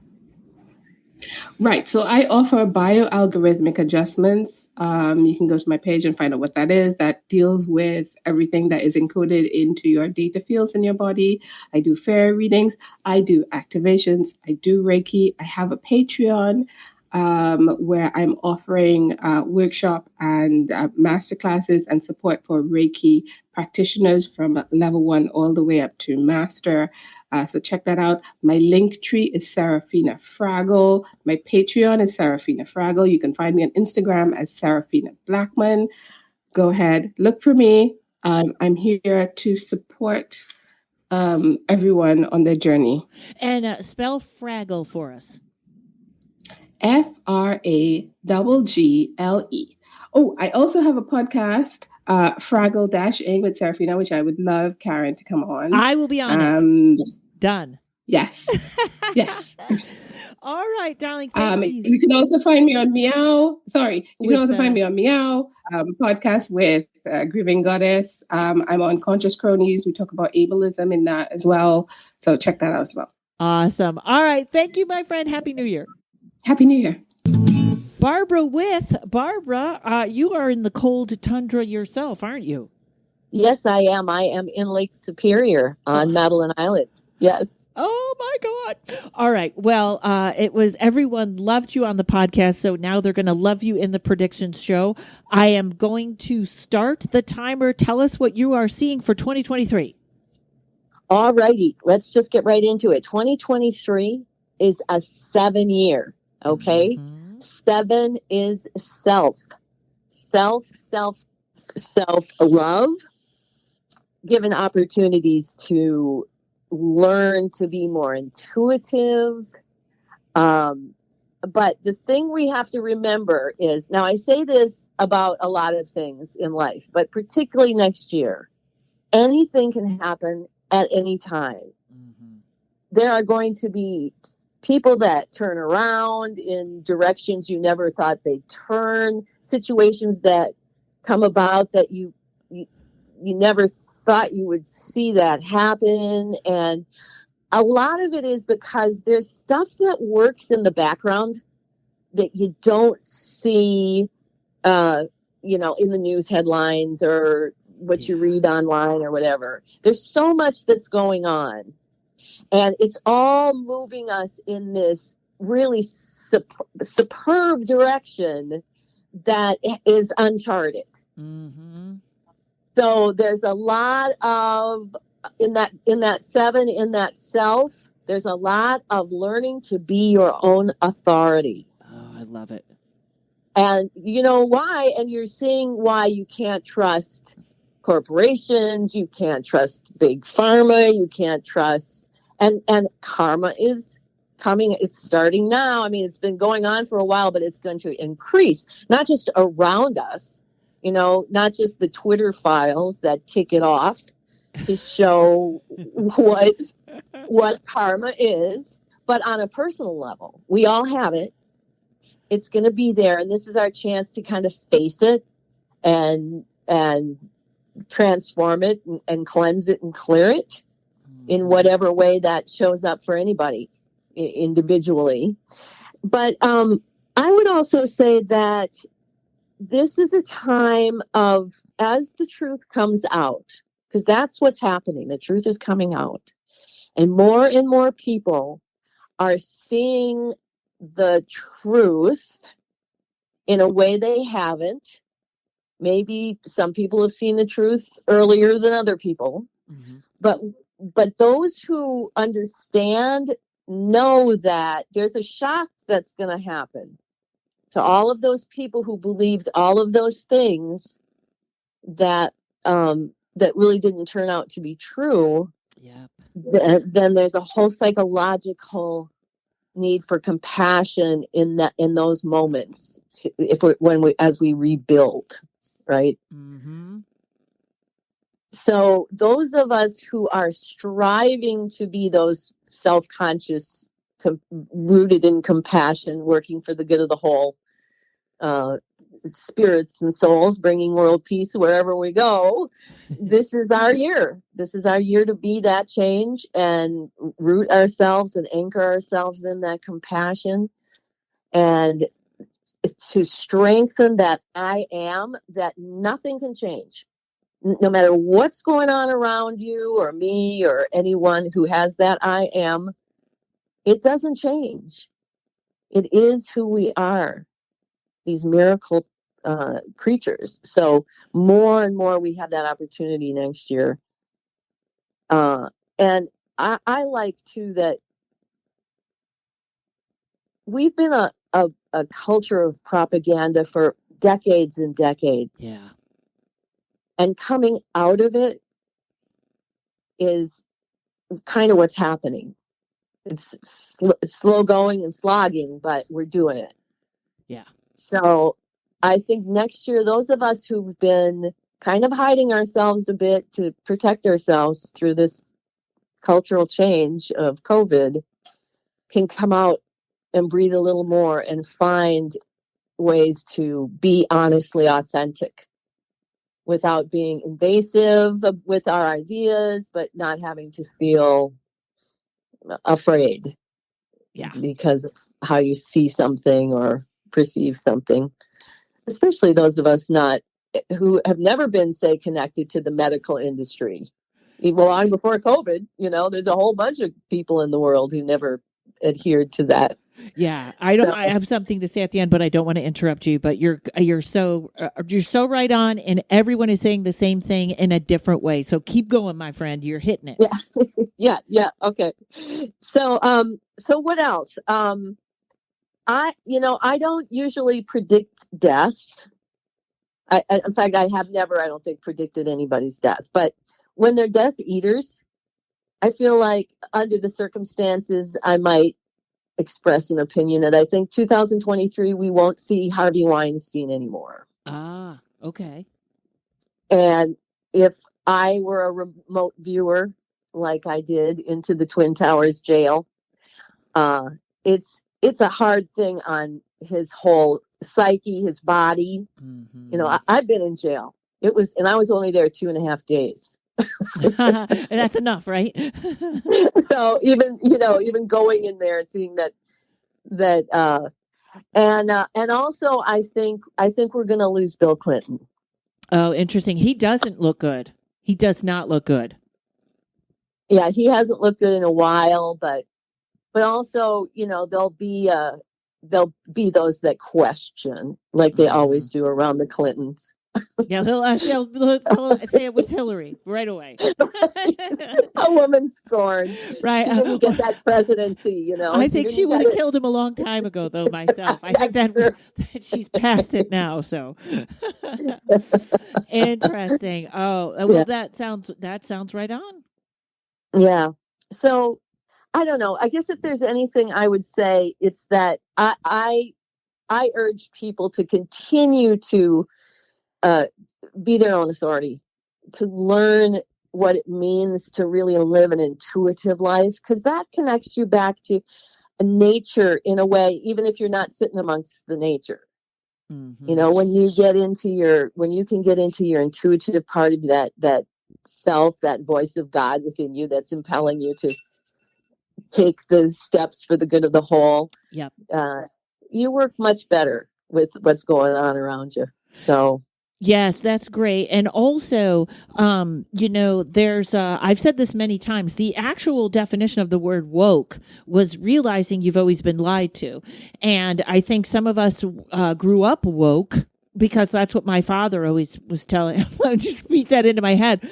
But I do think you're sort of going around, there's going to be some shocking stuff, and people are going to feel like, and most of the people that have sort of woken up or whatever, are going through this transformation, how shocking that could be. And I think for people that are still very 3D, it's going to be even more shocking. And you're right. We need to figure out how to have compassion for them. Yeah. And see ourselves as I see us as privileged. Yes. Because we know this. And so, and that's the good news, I think. because I'm all for it. I'm all for being a really compassionate person in a world that needs it. Yep. I got no problem. Yeah. And I bet a lot of you like me are getting your triggers and everything right now that I feel like this is the training for when that happens.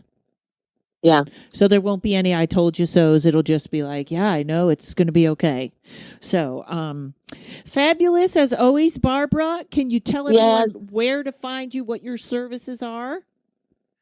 Well, I have the Party of 12, partyof12.com, Party of 12, my book, Party of 12, the Afterlife Interviews. And that's all my books and my psychic services, my readings. I also have conflictrevolution.org, which is the more of the training website about how we teach conflict revolution, our sort of revolutionary formula that we've worked with through the years. I'm a channel. I channel Albert Einstein amongst others. And so, that's where I am. Or you can always go to Barbara With, WITH, barbarawith.com. And there's everything there. Awesome. And then, Barb With, that's my music. Oh, great. I'm everywhere. Awesome. And we'll have you, I'll have everybody on this podcast. Everybody that's on the Predictions podcast will be on soon. So I'll be talking to you soon. Barbara, you have a great 2023. You too. I'll talk to you soon. Bye, everybody. Jessica Gillis and Oscar are here. Yay. How are you, my dear? Hi, Karen. I'm good. It's been a hell of a 2022. You and me together, yes. And I loved what you said, how you started down one route and then Oscar came in and had a different way to go. So I'm just going to hit the timer and tell you tell us what you see. Go ahead. Okay, sounds good. The timer going? It's gone. 4 seconds. Awesome. So 4 seconds. So one of the big things that was on the forefront was just the recognition that this is a year 7 that we're, wait, is it a year 7? Yes, It's a year 7 that I was like, wait, did I get that wrong immediately? Yeah.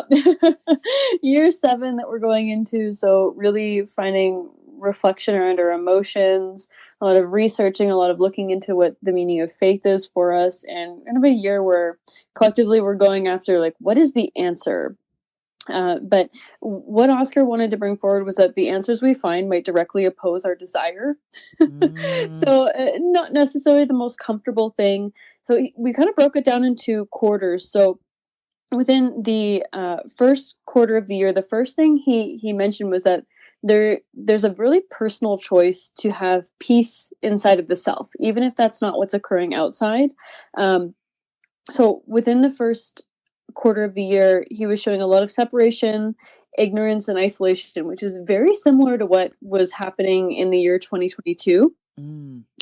More conflict, more unrest on the outside, and looking for meaning as individuals and forgetting the truth of the matter, which is really interesting. So he's showing that as we individually reach and grasp for some sort of comfort, we're going to forget the truth that we're all interconnected. So again, a very similar theme that we've been seeing kind of since COVID started is this isolation, this separation, this rhetoric that causes division. Mm-hmm. So it doesn't look like much fun in the first quarter, but remembering that choice to have peace is one that is an internal individual choice and a recognition that we're all interconnected. Thank you. So, yeah, easier said than done. Then our second quarter of the year, it's interesting. The big thing was like this big slow sign, this massive slow sign showed up when we were channeling, and it said that there will be a feeling of needing to rush to conform to some new social standards, some new social idea, some new social norm, and not considering where this could lead to could get us into some trouble. So he was really wanting people to just slow down during the second quarter and consider who they want to be in the interconnected space of the reality we find ourselves. Who do you want to be? And really kind of thinking about the decisions we make at that time. What are they going to lead to in the future? Whether that be, he's showing like a new social system, some new social system that might be coming on board. And this is, again, a really global look. So this could be showing up in a myriad of different ways for people depending on where they're at in the world. So the next thing he said is, whose idea of success and well-being are you subscribing to out of a need for comfort and security? And he showed just don't let yourself be rushed into a choice around this, that there's no hurry, and that it's not a small choice that we're going to be facing in the second part of the year. Wow. And then he led into, and I know none of this is very fun. No, well, the year hasn't been that fun. Oops, well, hold on. Hang on a second. Something clicked. Hold on. Okay, I fixed it. Go ahead. Keep going. Okay, perfect. So in the third quarter of the year, what the title of this, if the title of the second quarter of the year was Slow Down, and the title of the first quarter of the year was Peace Inside, the title of the third quarter of the year is Collective Grief, which sounds like a bummer because that will be kind of the middle of summer leading towards fall. So it says that facing the collective grief of what has been lost, while knowing that the changes that need to occur require this letting go and this sacrifice of what's being lost. The things that we're moving through were required in order for us to be able to move forward. So he's showing that there is a real need for bravery, a focus, and clear determination to follow through on maintaining our integrity through whatever we face. Again, heavy. Oh, it says if we have been blocking joy within us, it's really going to be time to look at why we've been blocking joy. And he's showing within that idea webs of protection that we've created around ourselves using that energy within our field, creating beliefs, creating force fields of protection around us that are actually just acting to hold in our grief and our sorrow and our emotions. So it feels like we're creating these boundaries to protect ourselves from the external world, but really what's ending up happening for us is that we're holding on to our emotion. So it's showing that if we're setting up this boundary around us and holding in the emotion, we need to let that energy move forward. We need to let that energy go in order to move forward. So we have to feel it and let it flow. And by feeling it, we're not identifying with it. And so he's showing that it just does no good for us to hold on to old emotion from the years that have gone by recently or even throughout our lives. So, and he's also now showing generational. Not worth holding on to the generational stuff. So in the fourth quarter, it says that we need to acknowledge the needs that we have that haven't been met. So reclaiming our emotional well-being, taking accountability of our energetic state. What old beliefs do we need to clear out in order to have space to bring in peace? Have space to allow peace to originate from within us. To relinquish the thoughts that say, I can't, and bring our focus to what needs to be taken care of before we move forward. And then he showed a general overview of the year and something to carry with us. It says that this life involves work. Every species expels energy to survive, and those that take risks are the ones that evolve. We have an opportunity to come to our work with joy, but we must put down the boxes of grief that we have put in our storage. If we hold all of our pain in our hearts, it will distance what is possible. Oh no, it will distort what is possible for us in the future. We have to work together. We have to see ourselves in the other. We must find joy and create meaning in the dance of creation. Wow. And that is what he said. But in all honesty, it felt like it's going to be pretty challenging. Yeah. I wonder, because I feel like you are in a little bit of the same boat I am. I got to stay. I've said the same thing every time. Do you feel like you had a precursor to this, or you're already in training for this? Oh man, if I'm already in training for it, I would really like to have the curriculum. Someone show me what the hell I'm learning. Yes, it's a tough one. Oh, I hope you're still there. I'm having connection problems. That's weird. Yep, I can still hear you. Oh, good. Okay, I'm having a connection fail on me, and so yeah, that's wonderful. Are you? But nothing this year except for the change. Things changing is what's making people feel better. Yeah, and it's interesting because he's really pointing back to like the acknowledgement of the truth. We're getting distracted from what the truth of the matter is, that we're an interconnected field of reality expressing itself temporarily in art forms. We're really, it's hard to acknowledge that when we're trying to protect ourselves. Right. And when we're feeling scared, when we're feeling worried, when we're caught up in beliefs and kind of being pushed in a direction that's supposed to be the best one for society by individuals or organizations that might not be either forward thinking or that have our best interest in mind. Yeah. I love this because I feel like a lot of people are saying the same thing in a different way. Good. I was worried. I was like, I hope I'm not the only one that's like, this is heavy. No, it is heavy. And at the end, I read some Nostradamus, who was also very heavy for this year. But, I'm like, as long as we know going in, I think we got a good chance. Yeah. It's funny because I was like, this year's going to be great. And then I sat down to channel this and I was like, oh, man. Ugh. I was not expecting this year to be great.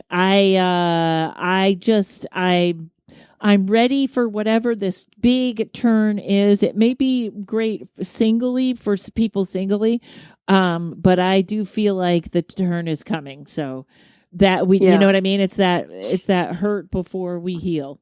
We're still in it. Yeah. And don't hold on to the pain. Yes, absolutely. It's not going to help. Yeah. Yes. All right, darling. Thank you so much. We will be talking soon. And I talk to you so often. I'll probably talk to you tomorrow. Yeah. Okay, Karen. I love you so much. And thanks everyone for listening. I love you too, honey. Thank you. Okay, Ashley Thornton, how are you? I'm well, thank you. I'm so excited. It's a lot, but I'm so excited. Okay, great. I am going to start the timer, and you just go as fast as you need to, and I will not interrupt. And you're on. Go.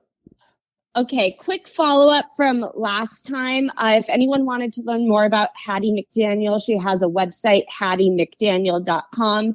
And Kevin John Goff is her great-grandnephew, and he oversees her estate. And now 2 really quick non-Oscars things, and then we'll get into the Oscars.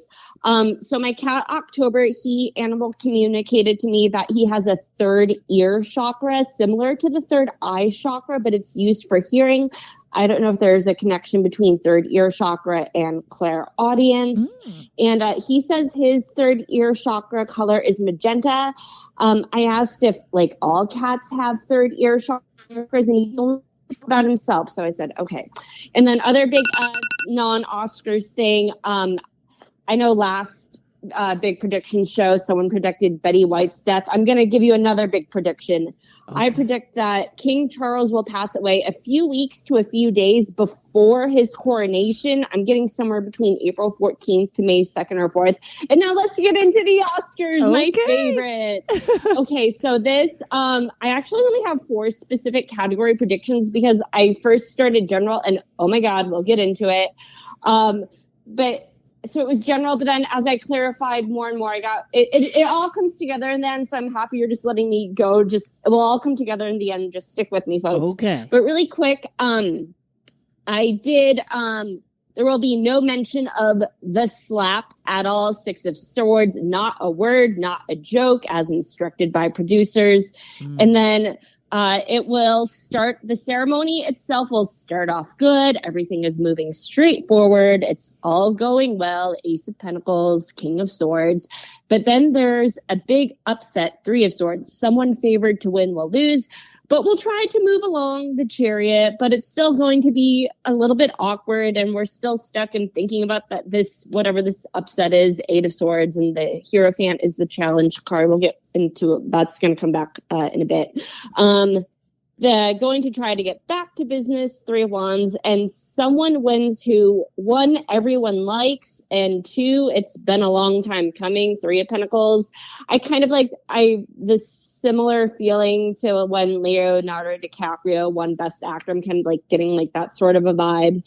The mood will be brought back up in the room and at home. Also, perhaps the winner will be presented their Oscar by someone sentimental to them. Like I was thinking maybe like, say if Scorsese was accepting an award from De Niro, like, just some sort of like partnership. Sure. 3 of Pentacles, 6 of Cups. What? Me? Hello? I just said sure. I said sure. Okay. Okay. Sorry. I thought you said shoot and like we got our connection lost. Okay. Nope, not yet. And then shoot, the devil comes up. The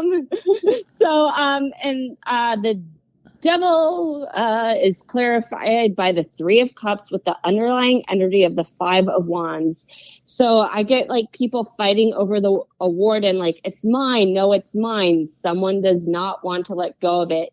They feel they should have won. But this is just a feeling, though. There will not be an actual physical altercation over a statuette. And then, so I did some more clarifying. I'm not getting another wrong winner mistakenly announced, like the whole Moonlight La La Land thing from a few years ago. And I'm also not getting that it's a joke horribly gone wrong either, since Kimmel is hosting again. And Kimmel hosted when that envelope mixed up happened with the La La Land Moonlight. So I'm not getting like a joke gone wrong or an actual mistake either. And then I'm also not getting anyone vocalizing their disappointment either A, on camera, or B, on social media. It's just more so the feeling I should have won, that Oscar should be mine, I deserve to win. And although this person or people will have good sportsmanship and not publicly talk bad about the winner, the general consensus of the internet is that someone else should have won, but this person will still always remain gracious despite not winning. And then I kind of just got similar to when Shakespeare in Love won Best Picture over Saving Private Ryan. But then I was getting, this might even be culturally bigger than that. And unfortunately and unfairly for the winner of this Oscar, that's what this film will kind of be known for, as it shouldn't have won. And then I was getting like more clarification on the devil moment. Speaking of Saving Private Ryan and Shakespeare in Love, so the devil moment will be another repeat upset for Best Picture win for Spielberg. History will repeat itself. That's why this will be talked about a lot. It will be compared to I just said the Shakespeare in Love over Saving Private Ryan. Again, Spielberg will always, and I have that in all caps, remain gracious. It's just the opinion and feelings of the general public. Spielberg will not disparage anyone or the film. And it just, again, I wrote he will be gracious. And then I have the 4 predictions, because I was that everything I just read, it was a lot. Tarot reading makes me tired sometimes. So Best Picture, I was getting, and I'm not sure how to pronounce this film, but it's called Tar, T-A-R, and there's an accent mark over the A. So I don't know how it's pronounced. And I was getting the Hierophant, so just going back as the challenge card. Remember, that's the challenge card. So I wonder, is Tar the Shakespeare in Love and Spielberg's The Fabelmans? Is that the Saving Private Ryan? I don't know, but I'd like to congratulate Tar, and I can't wait to see it. That's on my to-watch list. I love Kate Blanchett. I do have Spielberg winning Best Director for The Fabelmans, the Strength card. And then I have Best Actor in a Leading Role, Brandon Fraser for The Whale. He got the King of Pentacles and the King of Wands. I think he'll get a lot of acclaim. And then I have for Best Actress in a Leading Role, Michelle Yeoh, I think is how her last name is pronounced, Yeoh, for Everything Everywhere All at Once, which I just saw yesterday and I really enjoyed. I think your viewers will like it, because there's different, like, if you're into like the timeline jumping, all of the timeline stuff. And then I pulled one card for the general vibe, the 7 of Pentacles, and I just like the look on the guy's face. Meh. It was okay. Like, happy some people won and wish some others wouldn't. Balanced. Is that your? That's a timer. That's it. But that's all I have. Oh, you the got. Only other thing Go ahead. You still got a minute. Go ahead. Wording, because so I just got meh. Balance. Happy some people won. Wish some others would have won. Balance between that 3 of Swords moment and the 6 of Cups moment. Some upsets, some happy wins, and then coming up next for if you do the halfway. The predictions, for the halfway in the year. Haley Mills's Oscar for Pollyanna was stolen, and the stolen that is confirmed. So we're gonna find a stolen Oscars next time. That's my tease. Awesome. And that's it. All right. Thank you, my friend. Tell people where they can find you and follow you. I'm on Instagram at Ashley Marie Thornton, ASHLEIGHMARIETHORNTON, and on Twitter at Ashley Marie _Ashley Marie. Awesome. That's All right. it. Thanks, honey. Happy New Year. It's so much fun. Happy New Year. All right. Bye. Bye. Nimue is back. How are you, my friend? I'm doing so good. How are you, Karen? Thank you for having me again. Yes, and I've done, I think we have 12 or 13. Oh, maybe more. All right, I'm going to get started because I got low battery too. I am going to hit this timer. Darling, good to hear your voice. Tell us about 2023. Go. Awesome. Yeah. So interestingly enough, most of the stuff I got about 2023 involved technology. And it looked in my mind's eye like we are moving to literally like sci-fi levels with certain things. My guides kept saying something about either automotive or automation, and then I saw a flying car. So that was interesting. But I also got a lot having to do with like transportation in general, and that shifting a whole bunch. And I think it's going to shift in different ways. I think there, like the railroad strike might be a real thing that we have to be concerned about in the United States. But we also might get like way more automation as a result of that. So that's just something to keep an eye on. Another thing to really keep an eye on is space news. I think 2023 might be the year we find organic life on other planets or other celestial bodies. I also heard, like, in quotation marks, voice in the sky. So that could either be new radio frequencies coming through or a new kind of energy that they discover with the JWST, or it could be something more magical, but it felt more scientific than kind of like metaphysical to me. Awesome. Lots of breakthroughs coming in food production, farming. I did see new weaponry being made, much more efficient drones, which I don't want to get too into because it was a little spooky, but that is also happening. The mRNA vaccines, my guides were really loud about this and how it's going to help with curing cancer. Like, I see cancer being eradicated both next year and the year after. And it's going to completely transform the medical industry. It could transform, illness could be on its way out with some of this new medical technology, which is really exciting. I did, however, for 2023, see hospitals empty. And I don't quite know what they were trying to tell me with that. Like, I don't know if that's a massive walkout, like nurses going on strike, or if it just means that we're moving towards eradicating illness. It could be a little bit of both. As far as, I think that's all I have for technology. As far as like anything political, for some reason, I'm a little concerned about the French president. I think it's Macron. I think that's, I'm so ignorant. I haven't been paying attention to the news much. I'm concerned for him for some reason. China. Lots of pressure cooker energy. And it's not something we're really necessarily going to hear about in our news media, because their news media and our news media are both very biased. They're very controlled. But I think there's a social revolution that's in its beginning stages there, because I saw the leader there really being frustrated and angry that he's losing the narrative. So that's something to kind of keep an eye on as well. Right. Canada came up as moving into more wind energy. And I think other countries are going to follow suit into more innovative technologies when it comes to energy, but oil is still, unfortunately, going to be the dominant energy of 2023. And on that note, I have Texas. Texas showed up on my radar in a really nasty way. This is really one of the main kind of concerns I had when it comes to the United States.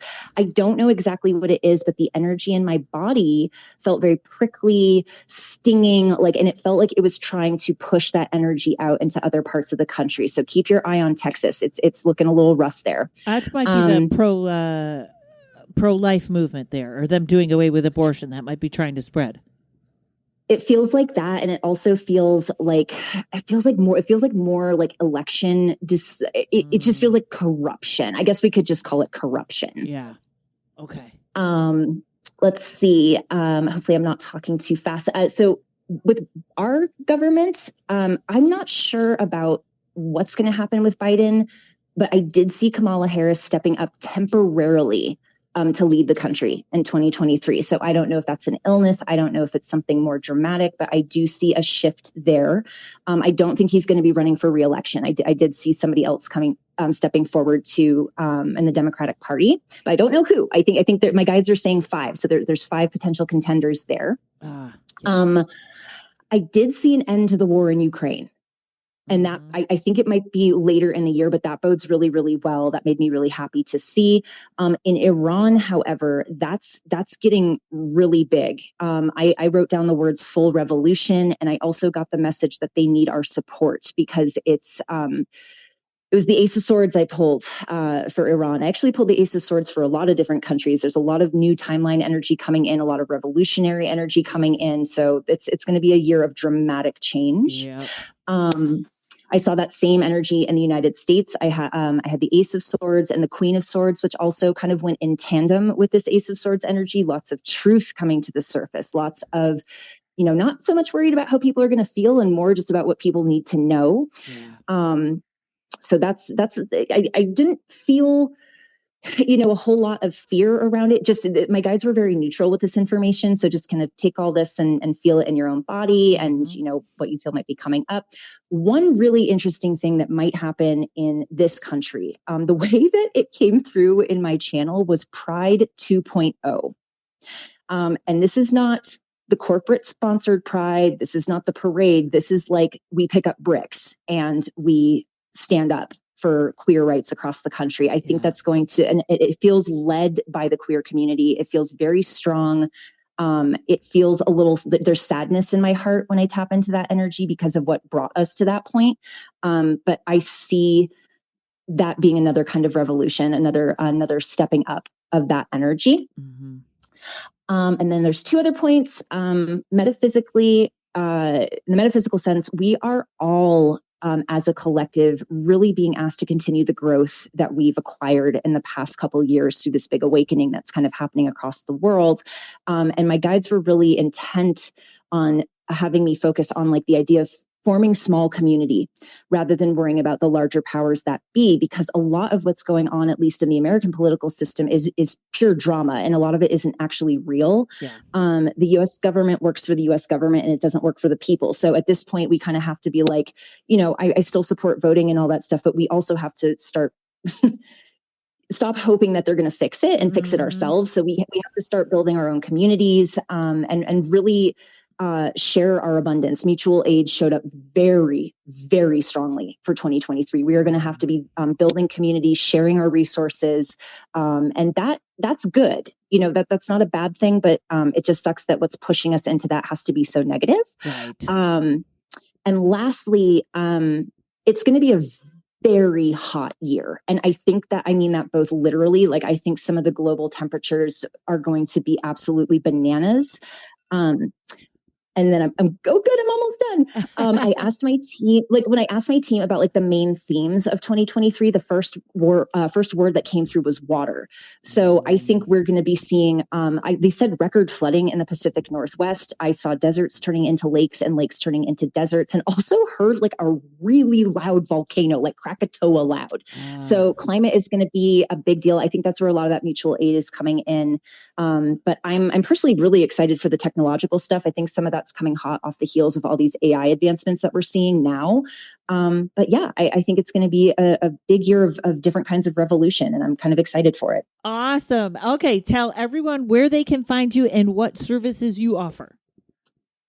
Oh, awesome. Yeah. So my website is, it's a link tree, /Femme Fatale Tarot. It's FEMMEFAE, Fatale Tarot. And they can, oh my gosh, I just lost my train of thought trying to spell all that out. Jesus Christ. I offer tarot readings, oracle readings, mediumship, galactic channeling, and chakra balancing. Awesome. And I do, so energy work.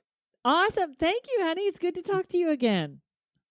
Thank you so much, Karen. Thanks so much for having me. All right. Happy New Year. Happy New Year. Yay. Terry Hooperman is back. Terry, I don't think I've talked to you in a year. How are you? Oh my God, I miss you. That's what I am. That's how I am. I miss you. Thank you. Hold my space in Los Angeles. And, oh God. Oh my God. All right. So are you ready? I'm braced for this. I am going to hit the timer. What does 2023 hold? Oh my God. I hope it holds a teddy bear. That's all I know. My God, 22 was the year from hell. Mm-hmm. So here's the thing. I'm not sure if what I'm about to share is real, life changing, because there's still so much residual energy. It's kind of crazy. That's what I get. So it's a lot of more of the same. So really the biggest thing that I've been able to sort of not necessarily come up with, but just sort of feel into, because that's how I get my information, is I'm really clairsentient. This poor Elon Musk, honestly. That's like 2023 is like, poor guy. Look, I actually am a fan of his. I know maybe a lot of your listeners are like, what? Are you kidding me? But I think what he's doing is actually really good stuff. If he does it, absolutely. A free speechist. I'm a free speech absolutist. Yes. Yeah. So that's where I'm coming from, that's where I am with this. But poor guy is like, he's so putting himself on the radar. Like, he already has, but it's just going to get worse. And, I hate to say this, but the information I got is that I think there might be an assassination attempt on him, or I pray it's not successful. I really pray that it's not successful, but I just don't feel good things coming his way for 2023. But he really is like, he's a teacher for us. He is a teacher. So whether we like it or not, no matter what, or where you stand on the political, poll, he's here to show us something. Well, I would agree with you that, especially if he does what he says he's going to do, because the powers that be do not want free speech. Yeah. And I mean, with all due respect, that's one of the, kind of important things for the U.S. I'm just saying. Yep. But, the divisiveness that's been going on, I don't see that getting much better at all. Okay. I do see it getting worse. And so in a way, it's good news, bad news, right? Because people obviously need to wake up and understand that we are all. Sorry about the ding. That wasn't your bell. That wasn't my bell. No. Damn it.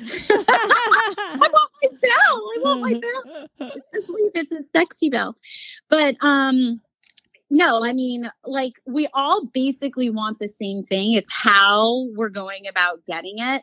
And that's where, the divisiveness is just not going to get any better. So, we're going to really, I don't want to say click off, but we're going to really get a better idea of who our friends are and where we want to focus our energy on and who with, because a lot of us, this divisiveness is just showing us, and it's really going to teach us on an individual level. Where do we put our focus and attention on? Because we know that's how energy works. Wherever we put our focus or attention on, that's where our energy is going to go. So, I also think that the political scales are probably going to tip more where there's going to be more switches happening to independent, from let's say Democrat or liberal to independent. I hope so. Yeah, I hope so too. I hope so too. I did that years and years and years ago, but I think that's what's going to happen. So we're going to start seeing, more of that as soon as people start getting afraid to step into their own truth. Yeah. I think that's going to be happening. So much more in 2023. We're going to be learning so much more truth about all of this child trafficking stuff. So, the names, we're going to really start knowing who's Excellent. Who? Yeah. Let's start taking responsibility for these poor, little girls and boys and all that. Again, still just a lot of residual stuff. I also see fake spirituality really booming. The spiritual ego just going completely and totally out of control. So I think people really need to discern where they're going to get their spirituality from and who they're going to follow and what they're going to listen to, because the problem is that politics is getting involved and messed with, and we have to really come down to, well, what is the truth? And the truth is energy. There's no judgment with energy. They're just subatomic particles that move in certain paces in certain patterns.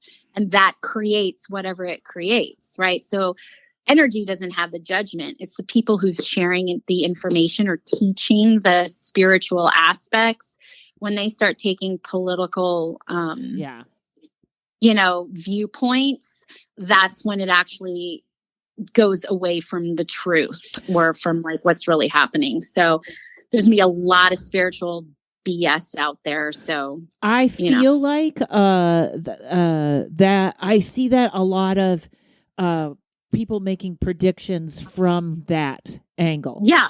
From what they want. Yeah, exactly. Yeah, exactly.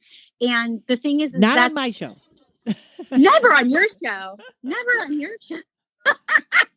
No, but I mean, the thing is that we are human, right? And we do have certain biases, but the way energy works is that it really doesn't have a bias. Mm-hmm. So, allowing things to play out, and things needing to play out and letting truths be revealed on their own is what needs to happen.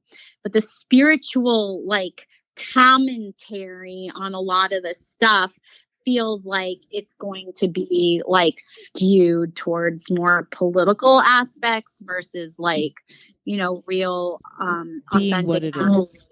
Being for what it actually is. That's my bell. That's your bell, and I don't know if you can hear the tapping because I'm in a hotel that's under construction. Nice. So it suddenly got very noisy. Maybe that's a good sign for your predictions. There you go. That is awesome, Terry. In fact, it's funny. My friend Jessa is doing a podcast sort of on fake spirituality or how to avoid it or stuff like that. So, so where can everybody find you, and what services do you offer, my friend? Yeah, sure. So I'm the intuitive healer for folks who have emotional anxiety and who want to deepen their access to their soul evolution. So that's what I do. I help you balance your anxiety so that you can access your intuition. And you can find me at terryhuberman.com. I also have a YouTube channel. I'm on Instagram, and I'm your friend. And I don't know what. You can find me. I don't know. Plug in my name and I'm there. There she is, Terry Huberman, ladies and gentlemen. Thank you so much, Terry. Thank you. Bye. Angela Lovell. Angela, how are you? I'm barely hanging on. How are you? I'm glad we're all in the same place. So I was going to real quick recap. Last year, the podcast came out, and I remember you were like, "I'm sorry, but Betty White is going to die." And then, literally, when people done with the podcast, they turned on the news and they were like, and you know what was funny? I literally checked to make sure the podcast came out before that because I was like, she better get credit for it.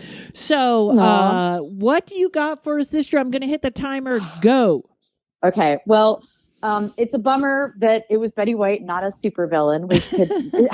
The thing is, those are the deaths that matter the most. Mm-hmm. But these people are catalysts, and this is what I keep saying about political figures you don't like or whatever. They're catalysts, and they're supposed to stir the pot, and that's why they don't die, because they are serving a purpose. But I got really interesting visions for this year.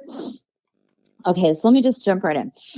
If you are on medication, all right, for mood stabilizers, antidepressants, whatnot, it's time.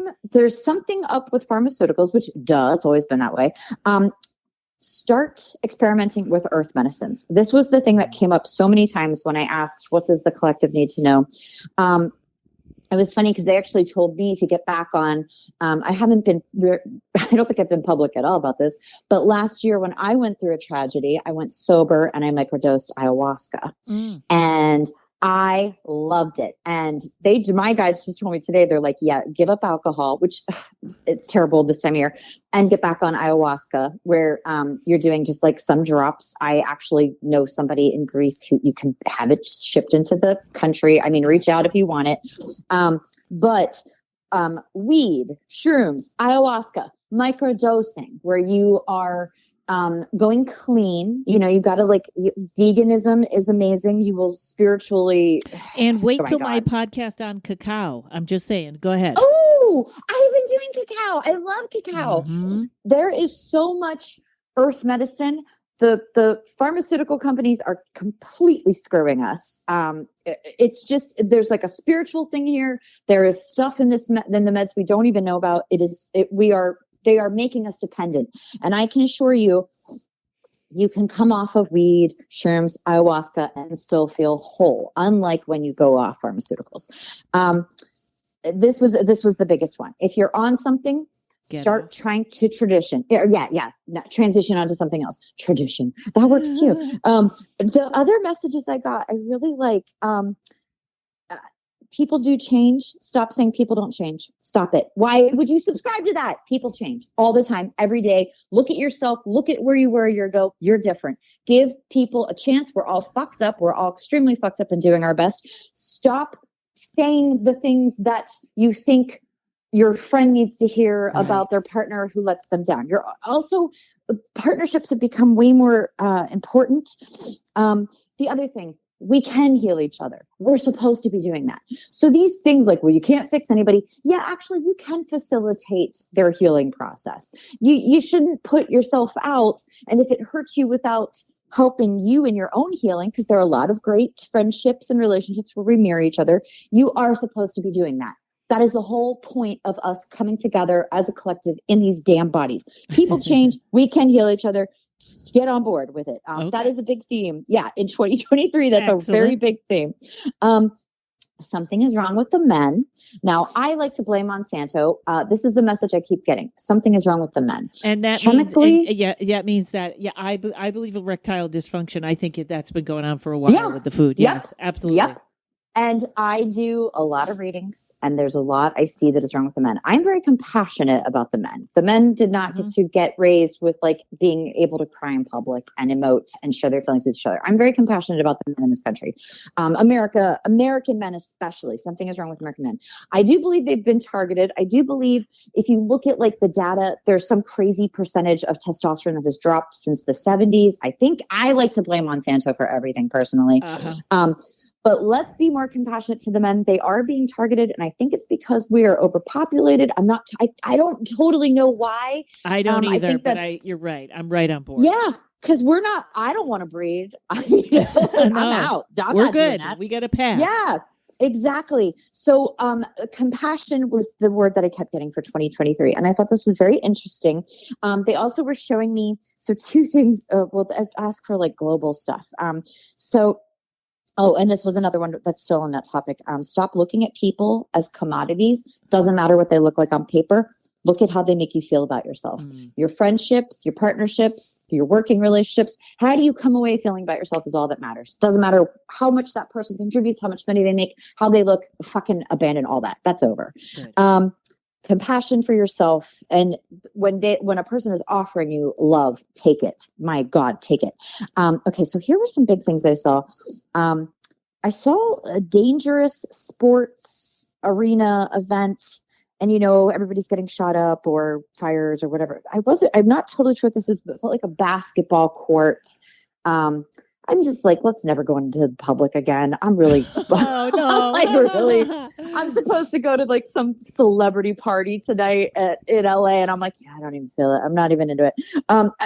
This is, all of us are pulling back and staying home, and COVID did that too. But there is something here. There's a sports event. I think this year it's going to be real bad. They showed me more stuff. I know I talked before about don't eat the animals in the ocean. They showed me something that I think is a prehistoric parasite that we haven't just, I was like, tell me specific, because they were showing me the ocean again. I'm like, okay, but be more specific. It was some really funky thing, like a worm that we don't know. Someone's matching this with you. Really? Yeah. Yep. Well, when they cut it up, like it like gets diced up and it can live. And it just keeps spreading. So we don't even know we're eating that. So get off the ocean food. I saw a fun archaeological dig in a mountain, and it was like a giant animal, like some crazy giant animal, like a prehistoric thing that we haven't even discovered yet. But then also, this was the stuff they showed me near the end. They were showing me, which I don't really pay much attention to, the Chinese zodiac, but I love it. I'm Year of the Rabbit, and I'm so Year of the Rabbit. But we just did Year of the Tiger, and that was a very unlucky year. This was a very hard year. Year of the Rabbit totally matches everything that I got on this. Year of the Rabbit is going to be way luckier, way more loving, much more compassionate, softer. You know, a rabbit is softer. Rabbits are lucky. Rabbits are quick. You're going to move through a lot of stuff. There it goes. But yeah, 2023 is going to be way better. Thank the fucking goddess. Oh, I'm glad. Everyone wasn't sure about that, but I'm so glad to hear it. I mean, okay. Fingers crossed. Okay, you still have a minute. Anything to throw in? Okay. Yeah. Let me see. Okay. Definitely. It is scarier.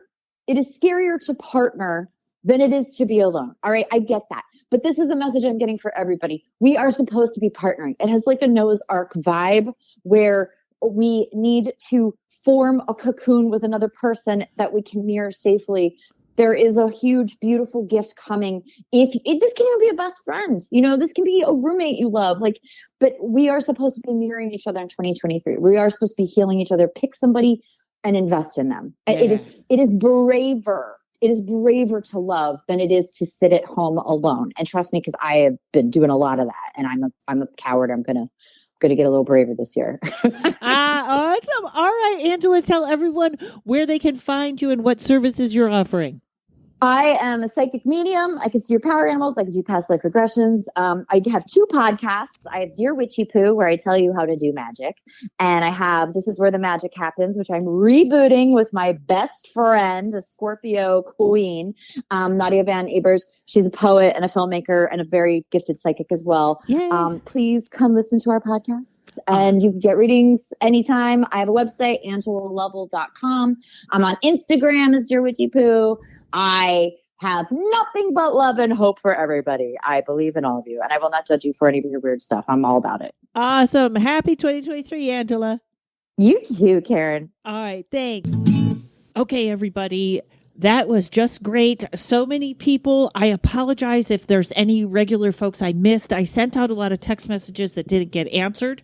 And I'm going to do a quickie here. And I'm actually going to do so many things that people were saying reminded me of what I was going through this year. And I'm still having it. I'm still being triggered. I'm kind of being attacked online, whether it's hackers going after my account, or there was a video I put out that I don't do a lot of opinionated stuff on video because, again, a lot of bots or somebody are attacking me.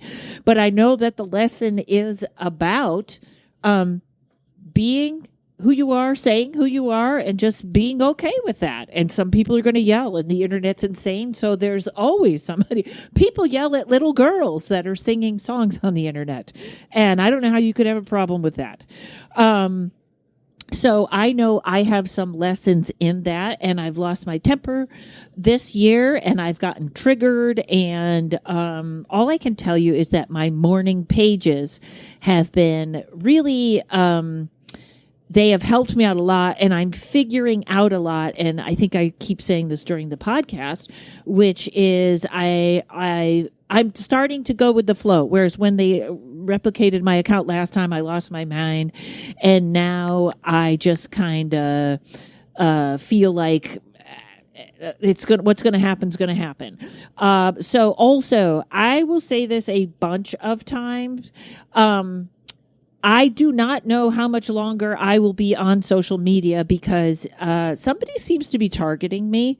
And when I am on there, they're duplicating the account. So I made my account private. So they sent 200 bots over.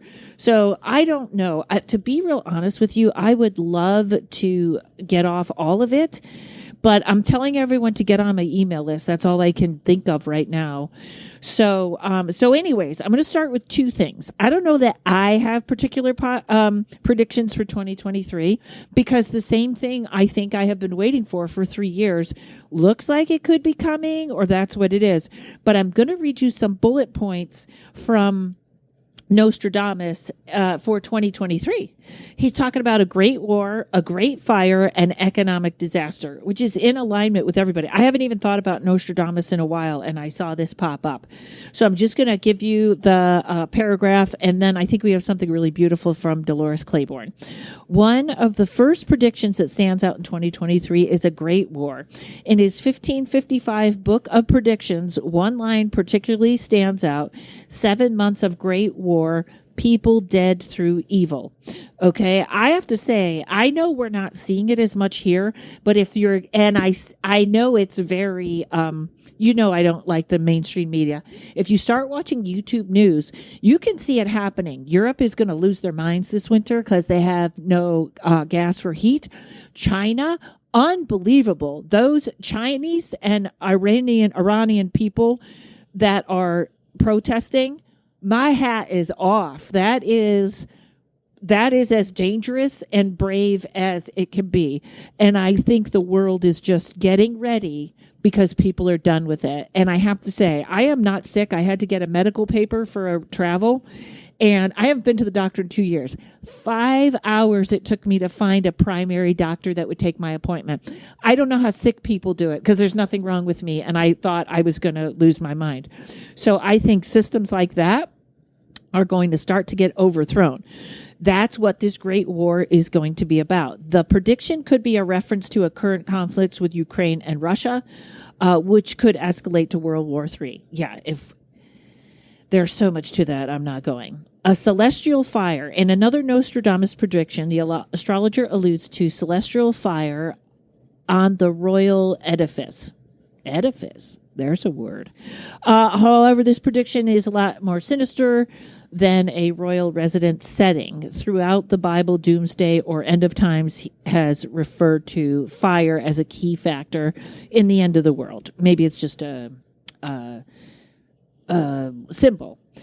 Mars landing. Critically, Nostradamus also refers to light on Mars falling in his book of predictions. This could be explaining as the planet going into retrograde motion and appearing to move backward in the sky.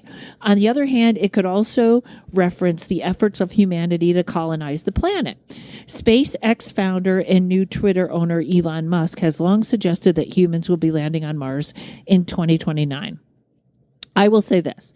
If they are predicting that things land in 2029, that probably means we've already been there. Whatever, that was the most interesting thing about people that think the moon landing is faked, is that it's not that we didn't go, it's that we'd already been there and we left our crap around, which I think is kind of cool. Economic disaster. Everyone is kind of saying this, have your cash on hand. I'm starting that now. I am noticing in December, all the registers are going down, or technology is really failing. So have a bunch of food. I got a room full of rice and beans and whatever. And also a tip, if you're going to hoard a little bit of rice, I don't know why I use the word hoard, because it's not like a bag of rice is big. Put it in the freezer overnight, because then it will never turn into flies. Okay. Economic disaster. Following the aftermath of the COVID-19 pandemic, the current war in Ukraine, economic crisis is taking place across the globe, with many countries currently in troubled waters. The French seer wrote in his book, "So high will the bushel of wheat rise that man will be eating his fellow man." Well, that's very grim. I didn't know that was coming, but it reminds me of a terrible joke. Two cannibals are eating, and one says to the other, "I hate my mother-in-law." And the other one says, "Well, then just finish your rice." And I have the rice. Okay, global warming. Although the topic of global warming is nothing new, there could be further temperature increases and rising sea levels in 2023, according to Nostradamus' prediction. He wrote, "Like the sun, the head shall sear the shining sea. The Black Sea's living fish shall all but boil. When Rhodes and Genoa, half starved shall be, the local folk to cut them up shall toil." Yeah, I don't think I could hold a really good conversation with someone from that era, because I don't know what that sounds bad. Okay, growing level of civil unrest. This, I will be amazed I know I've said it every year, but I will be amazed if Americans are not up in arms soon. With the current cost of living crisis and global warming rising, there will be a growing level of civil war and unrest in 2023. The Frenchmen predicted sooner and later you will see great change made, dreadful horrors, and vengeances. This prediction suggests that there could be a revolt against the wealthy as people fight back against the plummeting economy.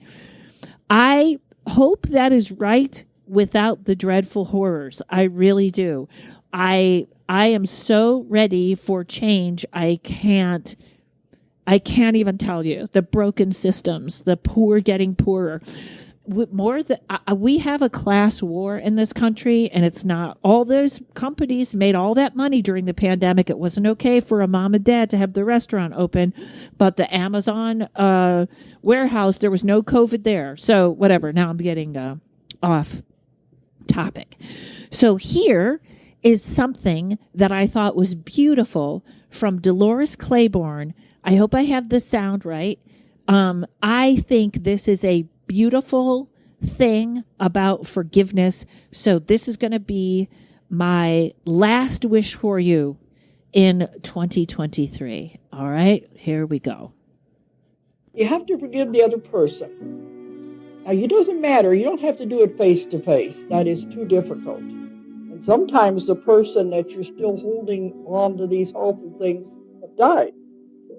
So you do it mentally to that person. You picture them in your mind, and you say, we tried, we really tried, it didn't work. I'm tearing up the contract because you made a contract with that person. I'm tearing up the contract and throwing it away. You see yourself doing that.